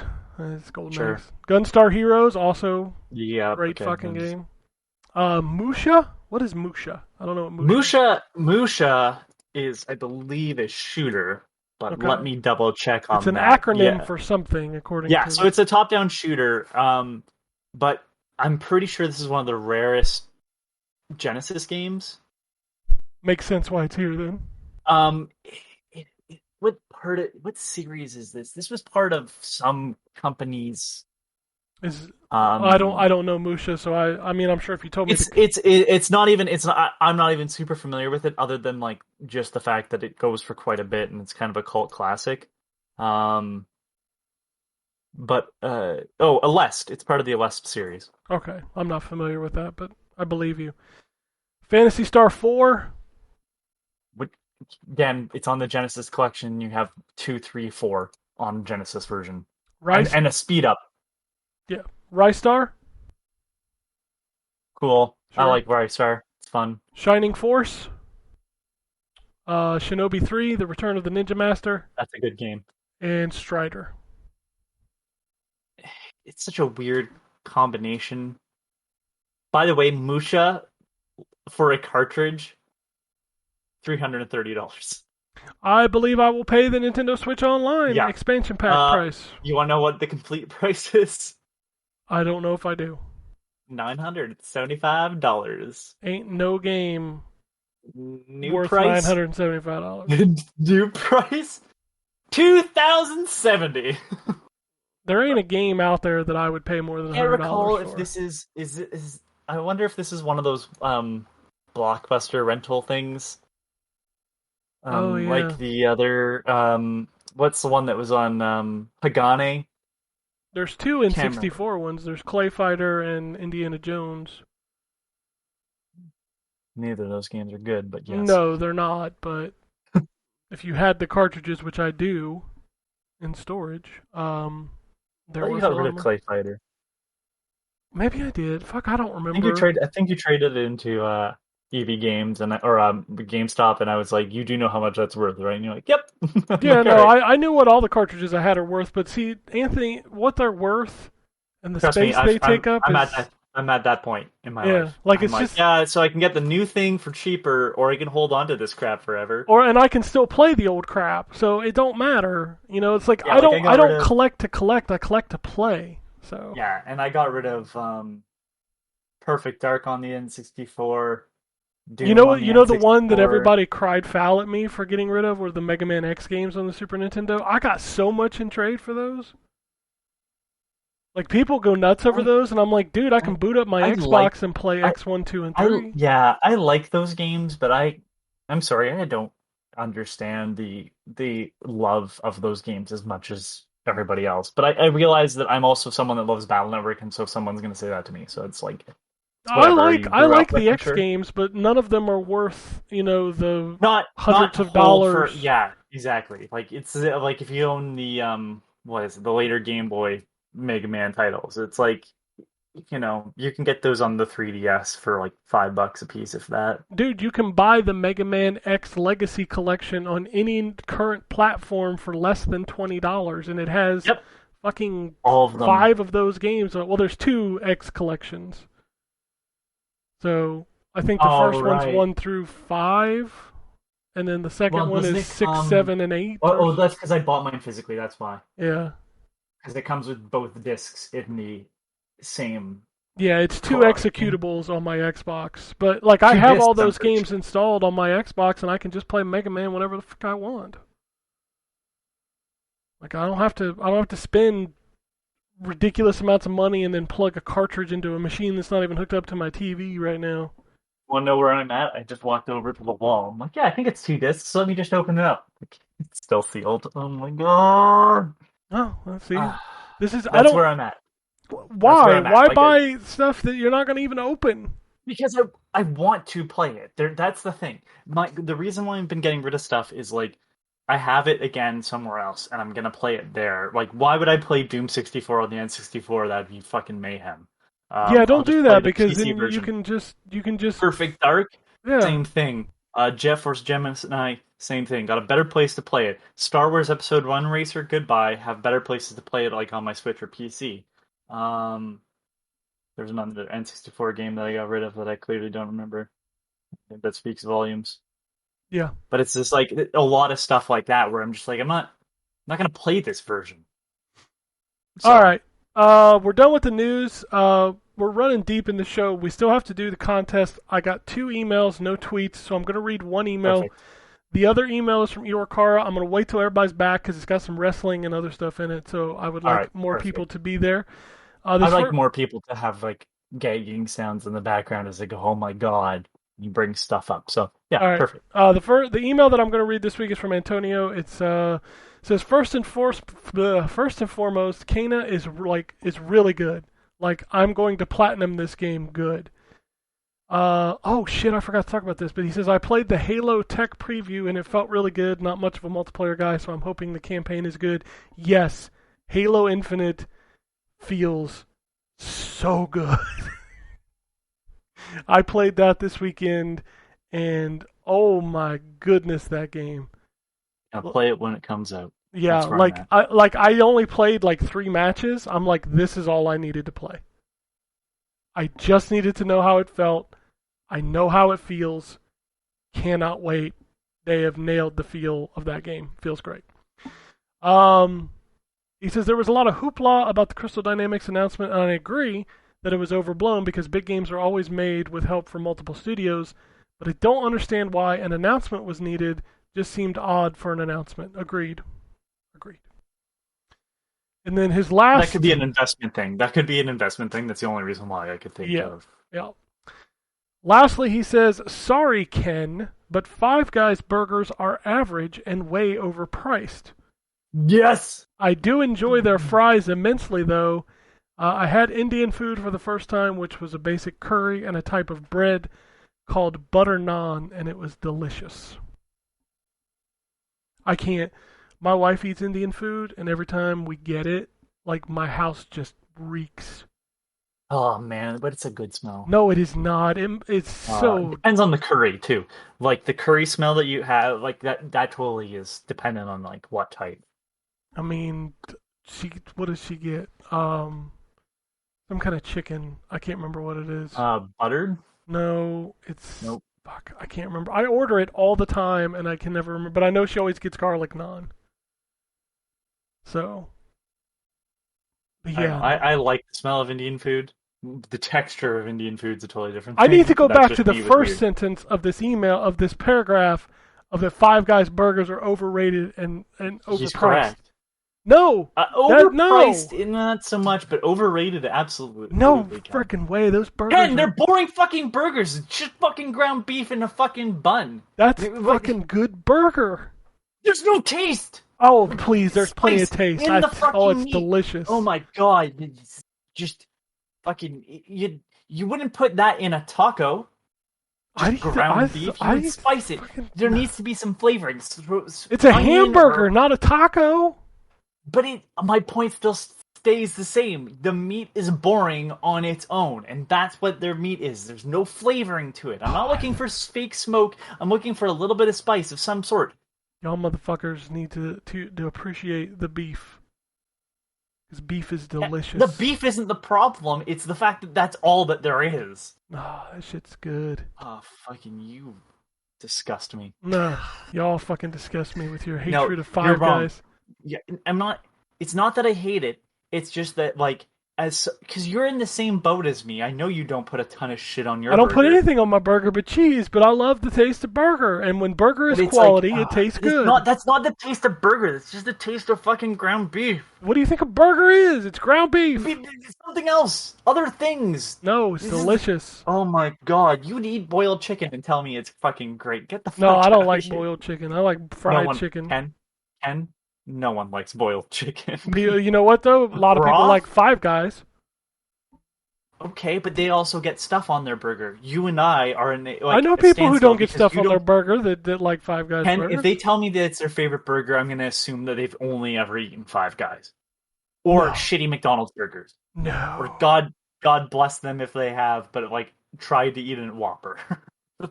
Dude, I had like- a Whopper this weekend for the first time in like, God, I don't know, it's been probably 6 months. Was it okay?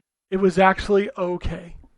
That's good. Because Yeah. let me tell you, I feel like that again. We said it before. Burger King's the worst. It is the worst, and I don't know why I rolled the dice. It just happened to be the restaurant in the parking lot of where I was picking up my groceries.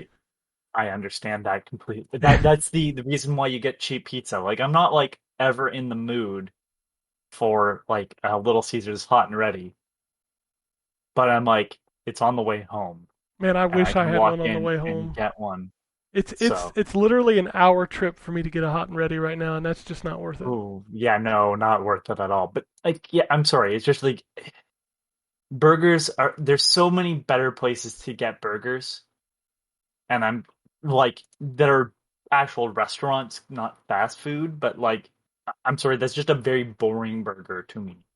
And Y'all it's are like if crazy. you get more stuff on it, I'm sure that burger ends up being way better. But like if you're like me, you know, all you get is kind of like mustard on it. I was just like, yeah, this is just ground beef and mustard. Like I just wish there was something else in the meat, like mixed with it, to just make it that much bit better. Like some fucking pepper would go a long way. Oh, I like it. I think it's delicious. Anyway, let's do this contest. So you all been waiting to hear how to get your free copy of Maneater the game for the Nintendo Switch. And what we're doing is we teamed up with Tripwire. Sorry. Wire. Tripwire to give away 5 codes for the Nintendo Switch version of Maneater. Now, the reason that we're doing this is if you do not win this, Maneater is on sale for 40% off right now on the Nintendo Switch. So you can head over to the eShop and pick up this game.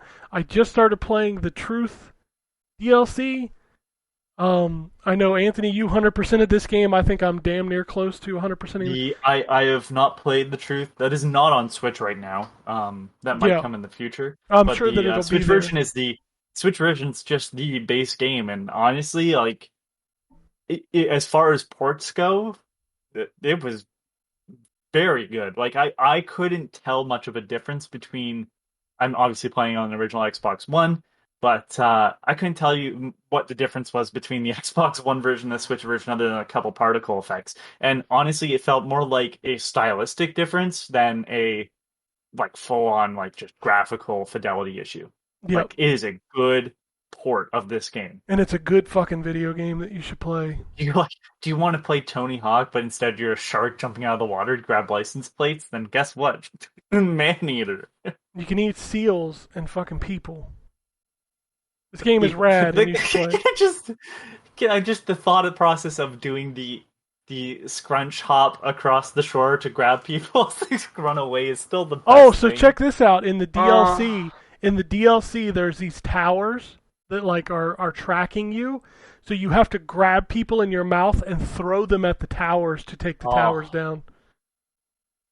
This game is rad, and you should want to win a copy. We got 5 of them. What you need to do is you need to tweet at us, at N4G Podcast. You need the hashtag ManeaterSwitch, all one word, and hashtag ZTGD giveaway.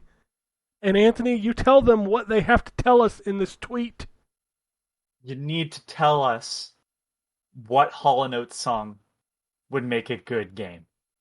Obviously, Maneater has been taken, so you gotta go into their catalog, and if you want to go into detail on what you think that game would be, that's fine. But I need to know your thoughts on what Hall & Oates song would make a good video game. Yep, and then next week we will pick the winners. So make sure you are following at N4G Podcast because I need to send you the code. We will pick 5 winners. So all 5 people listening to this show, if you want a copy for Maneater, all you got to do is tweet at us. It's a free game for tweeting at us. If you don't win, though, 40% off on the eShop right now. Go to the page. It's completely worth that, too. Yep, I'll make a tweet about it. We talk, like, just an aside where I get really serious. We talk a lot about, like, Switch ports. This is one of us some black magic shit. That's good to hear, because I have not played the Switch version. I just know that this is an awesome fucking video game. It also doesn't look like, you know how Doom had to give up a bunch of graphic fidelity to run? Yeah. Yeah, it's not that. It looks really good still. That's good. That's great. I'm glad when companies take the time to make the Switch version good, because most companies don't take the time because fuck it, they know they're just going to sell it anyway. I didn't put it in my review, but I found this game a lot easier to play on Switch because like the less particle effects in the water made it very easy for me to see. I think I have vision problems. You might need to look into some glasses, old man. I actually think I do. Yes. So. All right. So that's it. I know you've been waiting to hear this. Do this, and since people joked that there's only 5 listeners, hey, if all 5 of you tweet at us, you'll win a fucking copy of a free video game that's really good. I don't normally do giveaways, but when they ask me if I want to give away a good video game, I'm down for that. I don't want to give away shit because like it's cool to get a free game, but you get it and it sucks. You're like, why? I don't want your free game. That is not the case in Maneater. I feel like you keep walking into like bad video game territory, which is not Maneater. No, it's not Maneater. Maneater is quality video games. You should pick that game up. I need to eat now. I'm hungry. All this talk about Five Guys made me hungry, but it's And football eating men. and eating men. Thank you for that. I don't want to pick up my order. Five Guys It's eating gone off the men. rails. Are you See, ready? Drew left. I don't care. I'm having a good time. It was a good week for video games. It's going to be another good week for video games. It's the fall season. Lots of video games coming out. Football's on television. The weather's getting cooler. This is my favorite time of year. Everything I love is this time of year. Pumpkins, sweaters, fires, football, video games. Good shit. Fires are for every season. Yeah, but they long smell as you're an better arsonist. in the fall. They smell better in the fall.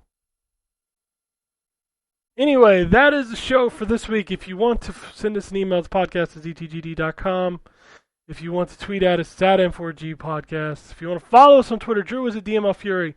Anthony's a complacent robot. I am at ZTGD. And Make sure you tweet N4G Podcast with your hashtag so you can get a free video game. You can also check out the site's updates on ZTGD content.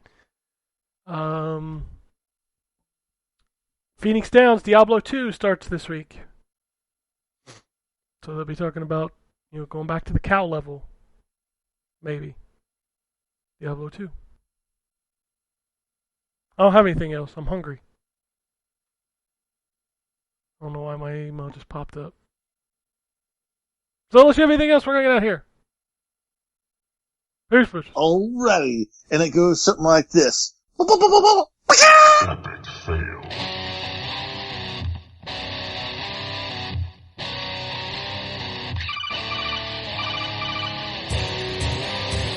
Welcome to the N4G Podcast.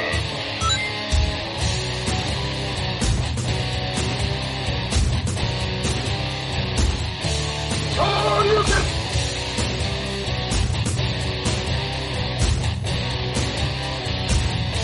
It's me, Mario.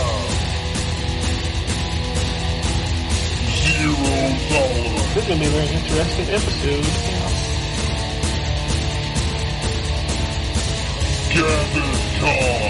Greetings, programs. I got lost trying to find my way to the secret underground N4G Radio lair. The Wombat. And Always with being angry. Killer Wolverine.